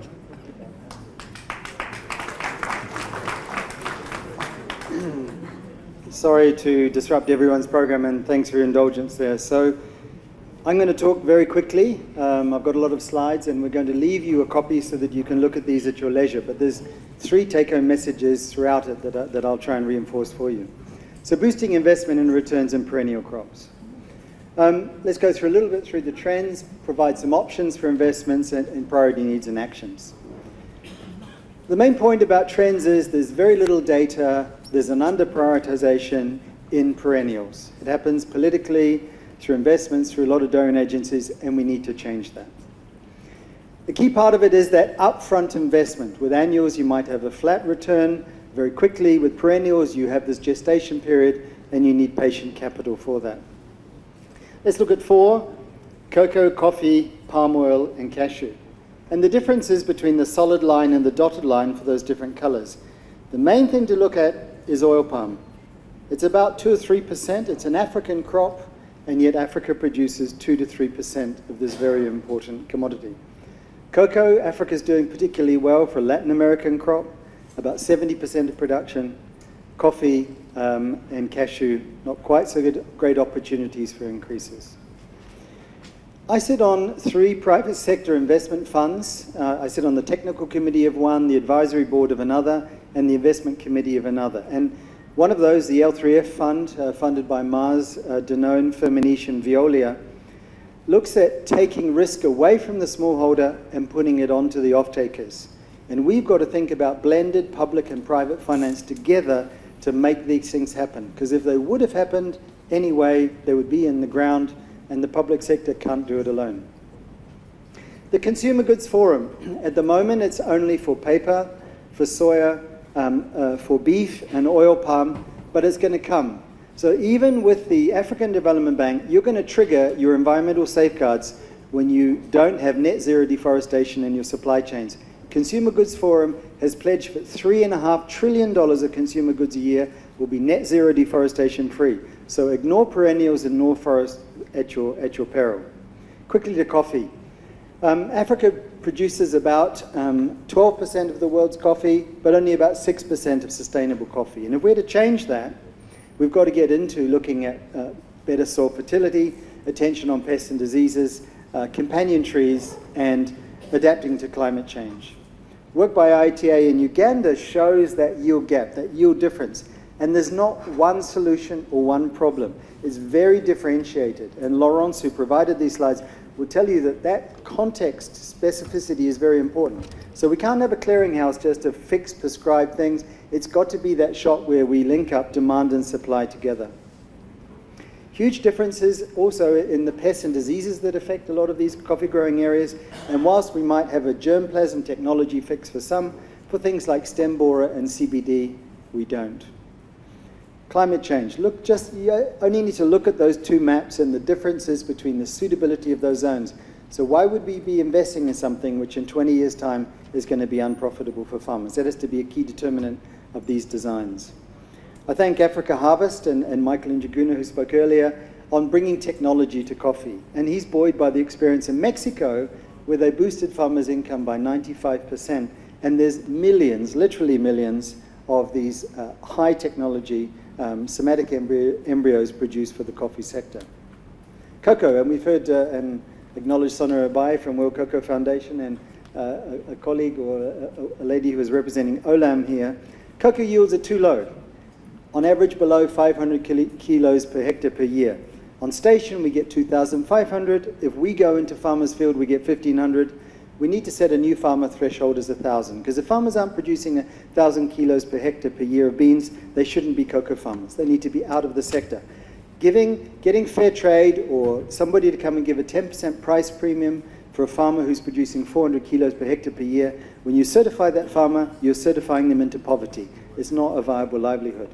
And so huge problems on cocoa soil fertility, a crop that brings $5 billion a year to Africa, and yet there's no comprehensive fertilizer trials, there's very little specific knowledge on that, and yet we know there's huge amounts of fertility being taken out of those forests. Soil and shoot virus, it's a huge problem, and we've got to differentiate our solutions depending on whether there's CSSV in that area or not, and the different approaches to rehabilitating those existing areas.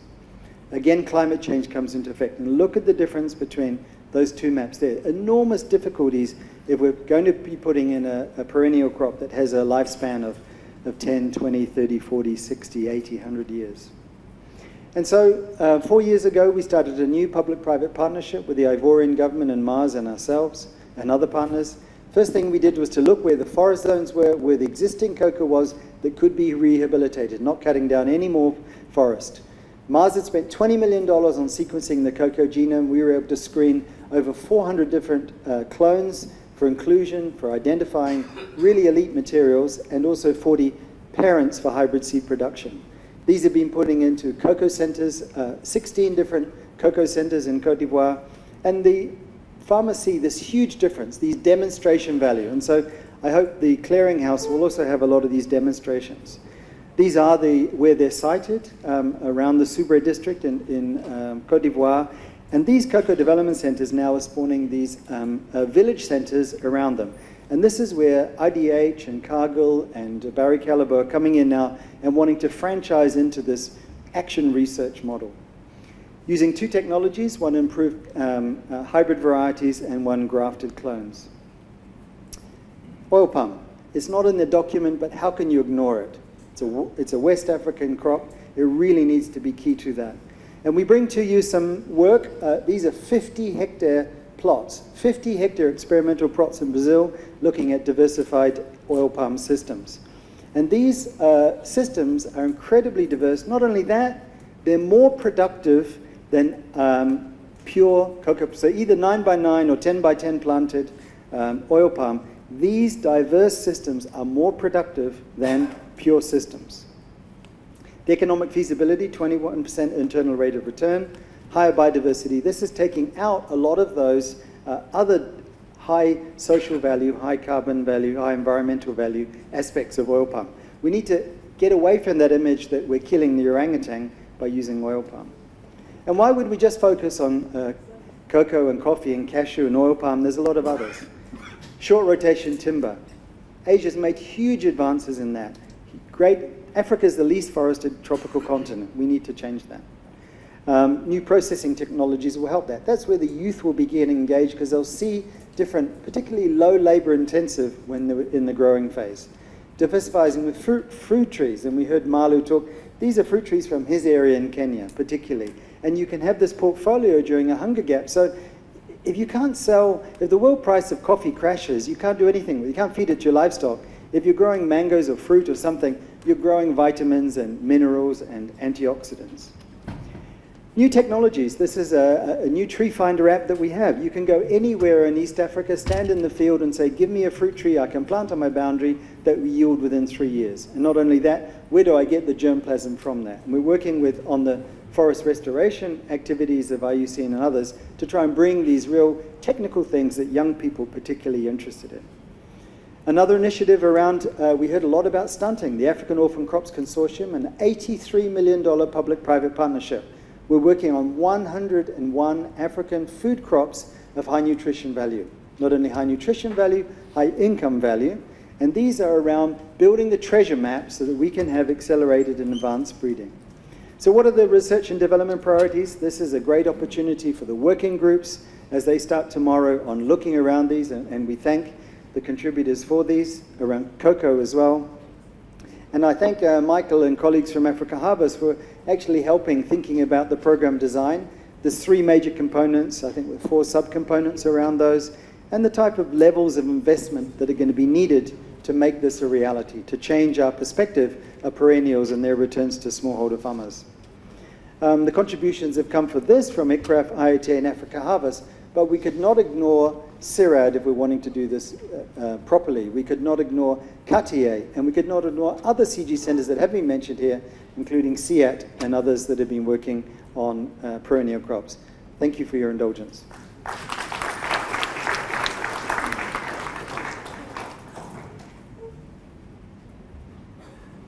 Okay, can I have my panel back? Panel, please. We have 15 minutes to do justice to 12 questions.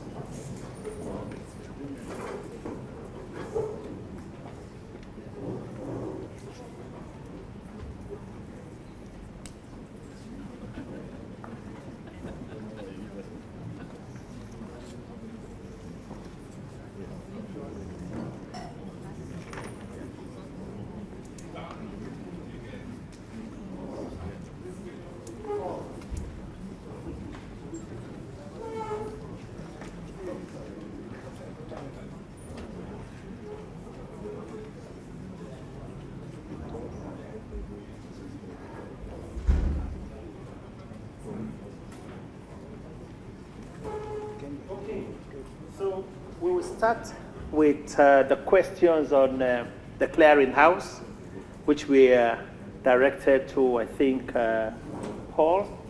And if any of the colleagues also have some ideas to put on the clearinghouse, you're most welcome. Well, the first question was Dr. Chiji's, and he said that how would the clearinghouse respond if we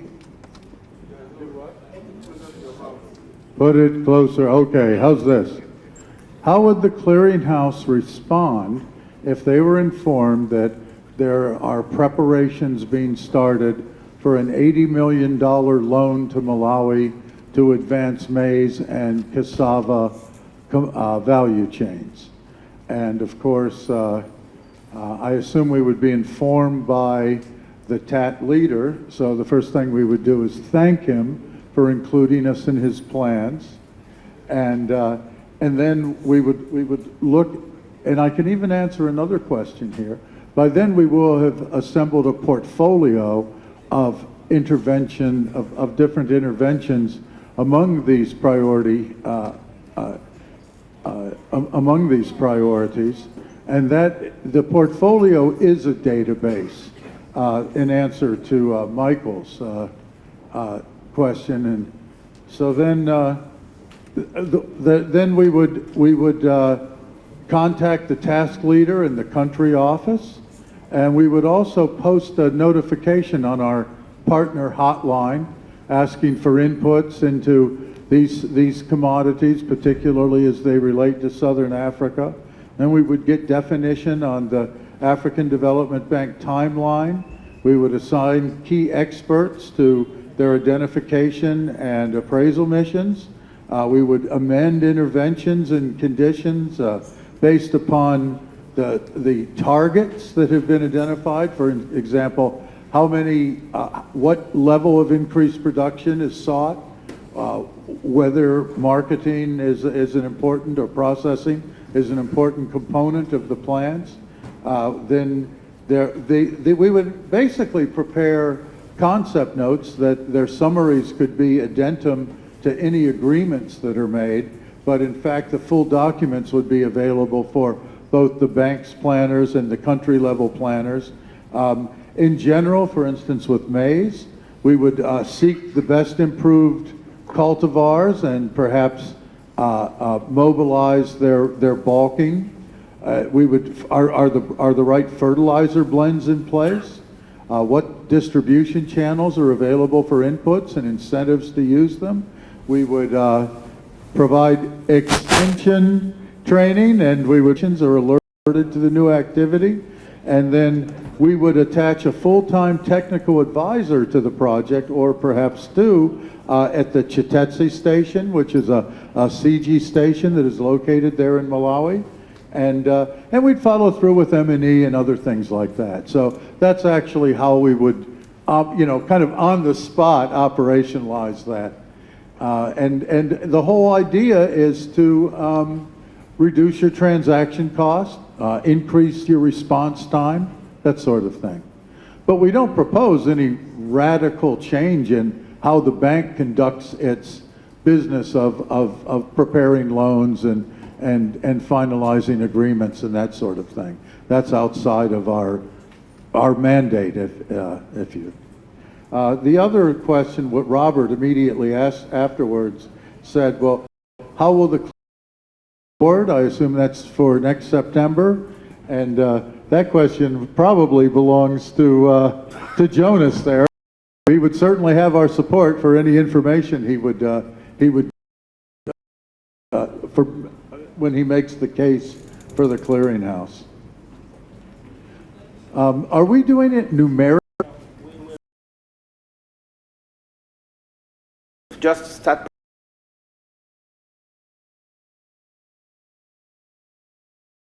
Then how the clearinghouse will attract private sector investment. And then there is a question on, and those are the questions that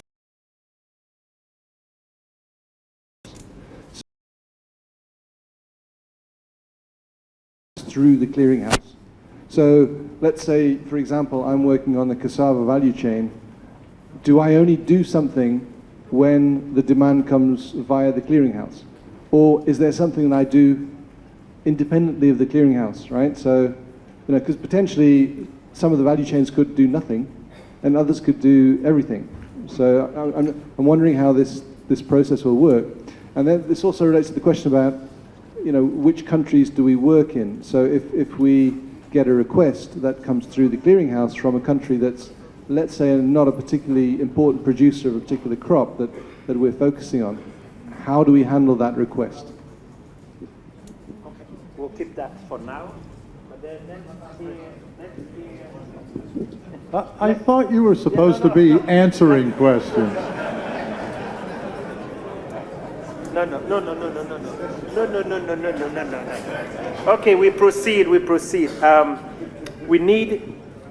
We need clarification from the panel members on how do you target countries? How, in your presentations, each one of you mentioned countries that you have already pre-selected, but how are these targeted? linked with that is the issue of demand. Okay, they say you focus largely on the supply side. How will you integrate the demand issues in your value chain and interventions? So maybe if you can focus on that. Okay, no, let's give the mic to Dr. Yeah. Yeah, when Jonas made his presentation this morning, hello?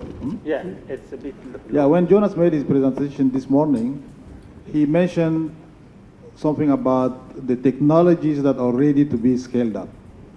Now, in the case of food security in the Sahel, we have worked in 4 countries: Burkina Faso, Mali, Nigeria, and Burkina Faso, Mali, Nigeria, and Niger. Yeah, this is a country where I lived for several years. And we have worked, for example, I take one technology, the microdosing technology. We know that it's addressing the problem of soil fertility, but we did not really go to larger scale. And that's one of the reasons why we felt that if we have to really have an impact in those 4 countries, this is an opportunity to take that technology to scale. So that's a criteria that we have used to propose those 4 countries as our priority countries. Yeah, so I think my response to this will be to go back to the previous question. I think there's a little bit of a lack of clarity on how the kind of domain of operation of TAAT will be defined. So we thought, well, you know, practically speaking, we'd like to focus on the countries where cassava is most important. We thought in order for us to do a good job, we need to at least be somehow nearby. You know, so we'd rather, you know, we have either a hub there or a station there, or at least scientists who are working in that country. But then if the kind of mode of operation of the system is that everything passes through the clearinghouse, you know, we could be ambushed by a demand for cassava work in Djibouti, and we wouldn't know what to do. I think I would like to add something here. Scientists, based on their knowledge of biophysical conditions of different countries, I think even if they have not worked in those countries, if there is a technology that has worked elsewhere, I think in proposing the recommendation domain, I think they should know that they should work in those other places. Therefore, I want to seize this opportunity to talk about what happened in wheat under a project we funded with the CG. Wheat was not going to be slated for so many countries, but we ended up finding out that some of those countries you can actually grow wheat there. And that was how, into the mapping, you now have over 1 million hectares that you can put into wheat. So, what it means is that you have been working in 4 countries and the technology has been working there, does not preclude the other countries. I think for the case of ethics, if a country makes a demand for a technology that they want, and probably you have not tested it there, it will be something I think is wrong to deny them of that. So I think we should broaden our minds and also get out of this idea of piloting. Because if you want to attain this kind of scale of impact we're talking about, or we have in mind, we should be able to do something new. You know, on the choice of countries, like I know in the savannas we haven't actually narrowed down on the countries, but we need to be mindful of the fact that a number of the countries, they actually have country agriculture strategies. And when we have to target what we do, let's look at those strategies and see if actually these crops are of key priority. Because if they are prioritized crops, then you know that there is going to be a lot of support, especially from the policymakers. Thank you.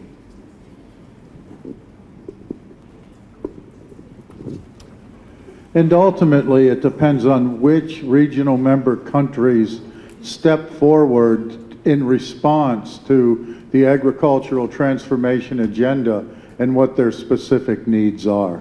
And the clearinghouse has to be prepared to respond to all of the regional member countries, or else we won't be fulfilling our role. Thank you.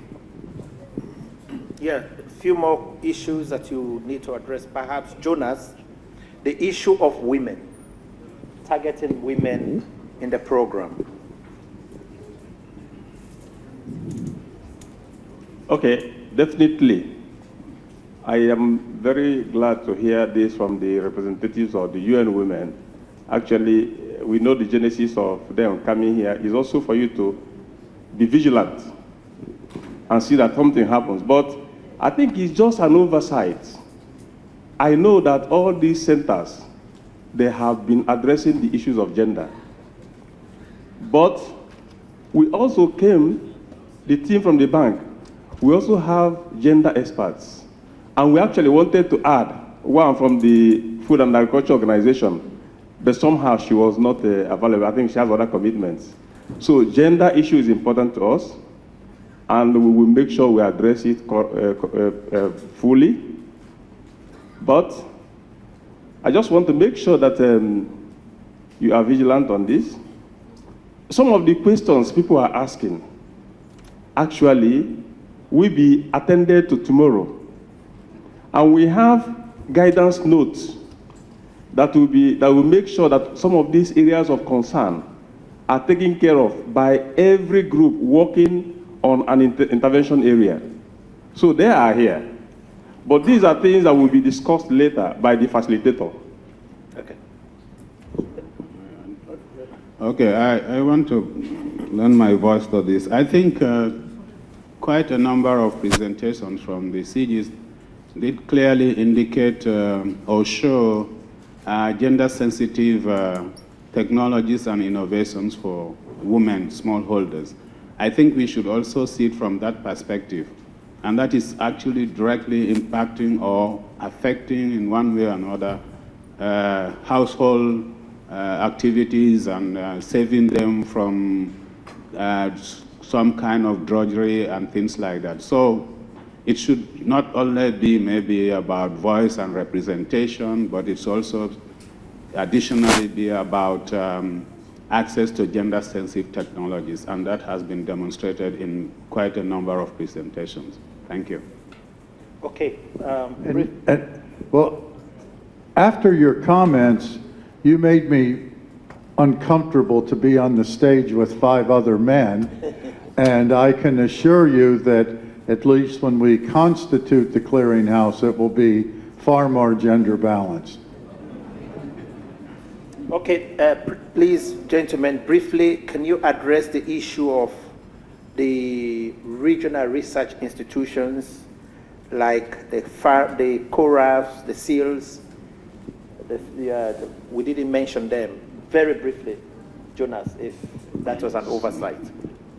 Well, when it comes to partnership in this particular TAAT program, it is going to be as broad as we can ever think of. Because without it, we will not be successful. And actually, I am thinking that we shall no longer lump private sector as just an item. We have to think of how to stretch them out. And I want to help our sister from Olam. The private sector in this hall is quite substantial. It's just that you have not known them. We have Octopus Victus from London here, and we have many more from Uganda, from different countries. It was purposeful. If we didn't do that, it would have been the same kind of mix we used to have when we organized things like this in the CG centers. So during the group meeting tomorrow, I think people from the private sector, they should make conscious effort to make sure that they don't stay all in one intervention area, but spread themselves and make very critical contributions. By the way, at the end of the day, whatever we are going to do will be activity-based. So you have to find a role for yourself and let it be in the document. And that is how the transactional aspect will come in. Thank you very much. Okay. We're running short of time. So one more round for you is the issue of policy inconsistency and how this will be addressed. Perhaps, Jonas, you can talk to that. Then the next issue is the role of extension. Again, that was missing in the presentation. Perhaps, Jonas, you can also talk about that. You can also mention why South Sudan is not mentioned, and of course the Horn of Africa. That one, maybe we'll have a bilateral after here. And then I think then each one of you will have 1 minute to close after the 3 questions. Okay, thank you. Jonas, yes. With respect to policy inconsistency, I think we all know that it's actually affecting development in Africa. And that was why my director was saying that we have to come up with policies that would not change by subsequent administrations. But it's a sticky issue in the sense that you can only, based on analysis, the kind of analysis done by IFPRI, based on those kind of analysis, you can talk to policymakers and see if you can stamp some of those policies that will make permanent change in the life of the people. And at the bank, we have a whole department on governance. So they will help in all these areas to see how they can broker into some of those policy inconsistencies. That's all I can say for now. With respect to South Sudan, if you look at the slide when I was saying something that has been concluded and some things that are open, it also involves the case of South Sudan. So if South Sudan is interested in cassava, South Sudan will go in. So with respect to the Horn of Africa, the bank has a very big project with the Horn of Africa. And if there are technologies coming out of this, or other things that will advance achievements there, definitely to be taken on board. Extension.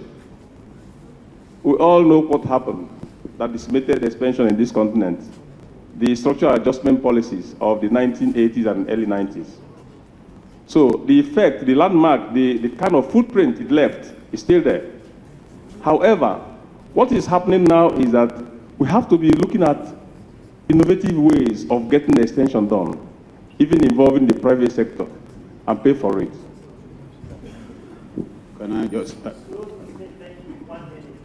Okay, may I just speak on the extension engagement? I think it should be broader than the conventional type of extension to pluralistic type of extension. I think that would be the answer. And each CG, I think all CGs now are using one tool, which is becoming a template, a use of innovation platforms. I think the game changer would be how we engage with community-based. When I say extension, can be an NGO, can be a private sector input dealer, etc., to be facilitators of these IPs rather than the research institutions. I think that would be a game changer, how we mobilize communities, how we engage them, and how we drive the value chain. The challenge is that because research institutions are the facilitators of these IPs, and I think we should turn that around. Maybe when we started, we should be able to slowly withdraw and provide a backstopping role rather than leading. Thank you. My 1 minute is to allay the fears of those who think that because of the perception of agriculture as risky, that they are not able to get innovative financing mechanisms. And all of those financing mechanisms will come into play in this program. Thank you. Yeah, I think my request would be that this is a tremendous opportunity. I think we have a once in a generation opportunity to push agriculture forward and aim for business orientation and commercialization, export, and so on. But one thing that we'll need to, all of the teams that are involved in putting the program together, we need to be, I think, crystal clear about how we formulate our programs. What exactly is the role of the different participants? What's the role of the clearinghouse? How do we interact with the clearinghouse? So that we can have something that really helps us to meet the targets that we're aiming for. We're aiming for big targets in terms of yield increase, in terms of minimizing food insecurity issues, reducing poverty and so on. But we're not going to deliver on those unless we have a very, together program where all of us understand what our roles are. So hopefully before we start working groups tomorrow, my plea is that this can be made very clear. Thank you.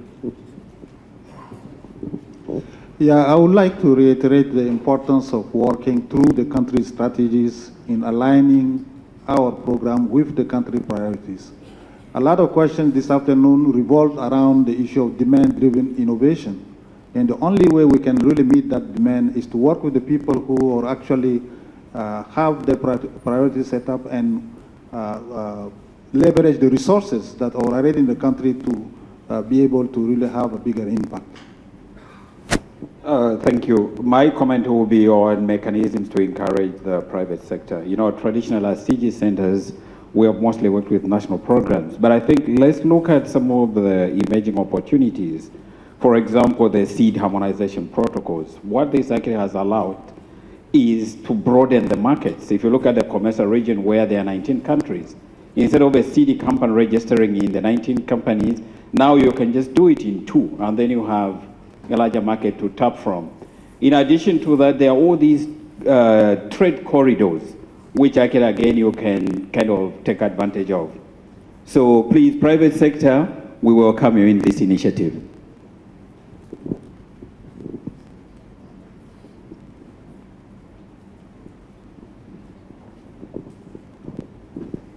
Okay, so let's please give a round of applause to my panel. Thank you very much for this. And thanks to all the presenters from this morning to now. I think we've had a fabulous group of presenters. They've given us a lot of knowledge.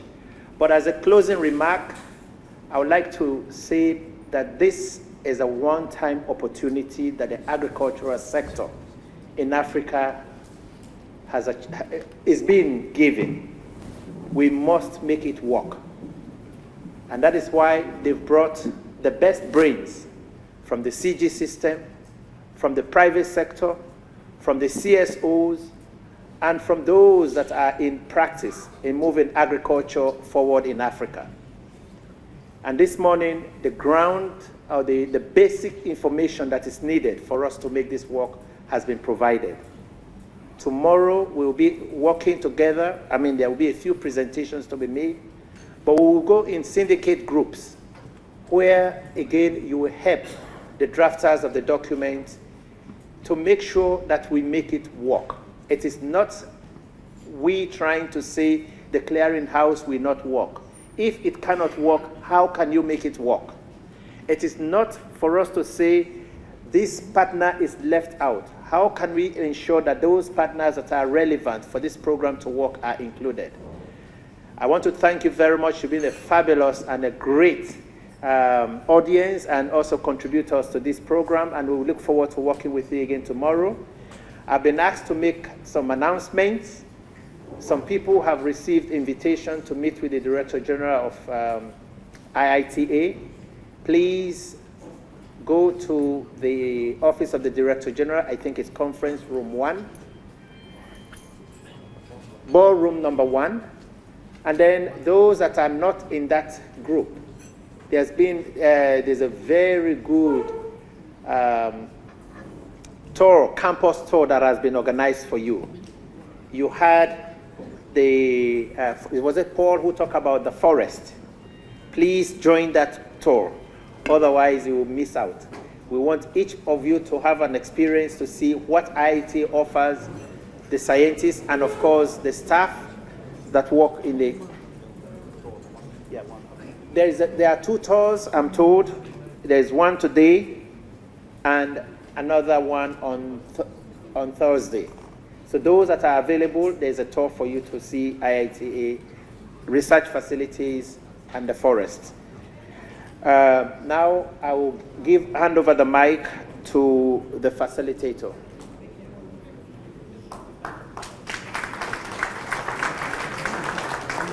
Thank you very much, Patrick. Good afternoon, everyone. Are you tired? Good afternoon, everyone. I'm a teacher, so I sometimes this is a very full and very intimidating class, I must say. I know everyone is very tired, but there are a couple of things we must quickly do to ensure that tomorrow goes very smoothly. We are having 8 different groups tomorrow. That will be right after the remaining couple of presentations. And in order to be able to put you into the right groups and to be able to make that process done as quickly as possible, we are going to right now hand around just a very small slip. It won't take you more than 1 minute to fill it out, so that we will be able to group you into the 8 different groups, and that will facilitate tomorrow's discussion. We won't waste any time in putting you there. It's just ask for your name, your organization, and then which of the 8 groups you want to participate in. Now, we recognize, if you can quickly do that, quickly pass them around so that everyone can, and please make sure that you hand them in, because it's tonight that we will collate them and put them into groups.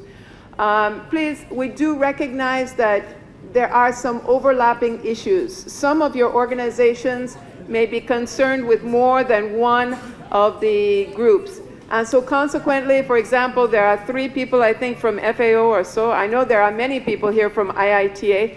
And I know that in many of these organizations, you will be having overlapping interests. So if there are 3 people or 5 people from your group, and you know that there are 2 or 3 different areas, intervention areas that you can add your information to, please discuss quietly among yourselves as to who is going to go where, so that everything will be properly lined up for tomorrow. I am also going to ask you to do us another big favor. This is an opportunity that doesn't come very often, that we can get information on what your organizations are doing. There are organizations, whether government officials, whether people from the National Research Institutes, people from the CGs. I mean, this is just an incredible opportunity for us to get information. It will also facilitate the writing of the report to ensure that all of your interests are indeed represented. So we are going to give out a short questionnaire. I emphasize short. It is just 3 pages, and it essentially talks about the kinds of technologies that you have developed in your different organizations, the kinds of activities that you have engaged in, and we want 1 per organization, please. So if there are several of you that are from different organizations, let us have information on your organization, which will help us with the bigger report, but it will also help you to focus attention on some of the thematic areas that we're going to be considering tomorrow. Tomorrow's program, the groups will not just be talking about random issues. We have, as Jonas was alluding to, we have different topical areas that we are going to cover, both in the morning session and in the afternoon session. Now, I must explain one thing. There is going to be a bit of a change in the way it is set up on the program. You will not be in 2 different groups. You're just going to be in 1 group. And that 1 group we are going to take through the whole day. It appears in the way it's formulated that everybody's going to be in 2 different groups, but it is not so. Please indicate 1 group that you want to be in. We will take, in the morning session, we will take a set of concerns or issues. We would then have brief reports. In the afternoon, we would take another set of issues, so that at the end of it, we should have enough information to be able to put together into a logical, results-based framework, which is what we hope we will be able to do for each of the intervention areas. Is that clear? Am I clear? Everybody's okay? So please, before you go, drop this, the individual one. This one is your homework. I told you I'm a teacher. So this is your homework for tonight. Take the time to really think about it. Take the time to discuss with your colleagues. And then first thing in the morning, please, first thing in the morning, hand in your assignments. And you will be marked accordingly. Thank you very much. Now, Chris, yes, Ken? I'm fine. Yeah, if I could have your attention, the tour will start as soon as we get, fill out the papers first. Don't worry about that.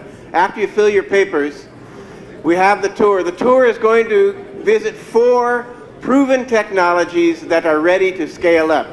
Those 4 technologies are the use of cassava peels for animal feed, Aflasafe to control aflatoxins, Najumax to give soybean higher yields and nitrogen fixation, and fish. We're not going to the forest, Sorry about that, but you'll be able to see the forest during the tour. So it's first come, first serve. You get to go on the tour. The same thing happens on Thursday. So if you don't go today, there'll be plenty of room for you on Thursday. Thank you. One last thing, please, if I can have your attention just for 1 second. I was told we were going to have 150 participants, and we made out 160, and we are finding out it's not going around. Please, if you don't have a form, write down on a piece of paper your name, your organization, and then you will find the 8 different groups, the rice production, intensification of cassava, and so on. Write out the one that you are interested in being in so that we will have a complete list. Thank you. Please. Oh.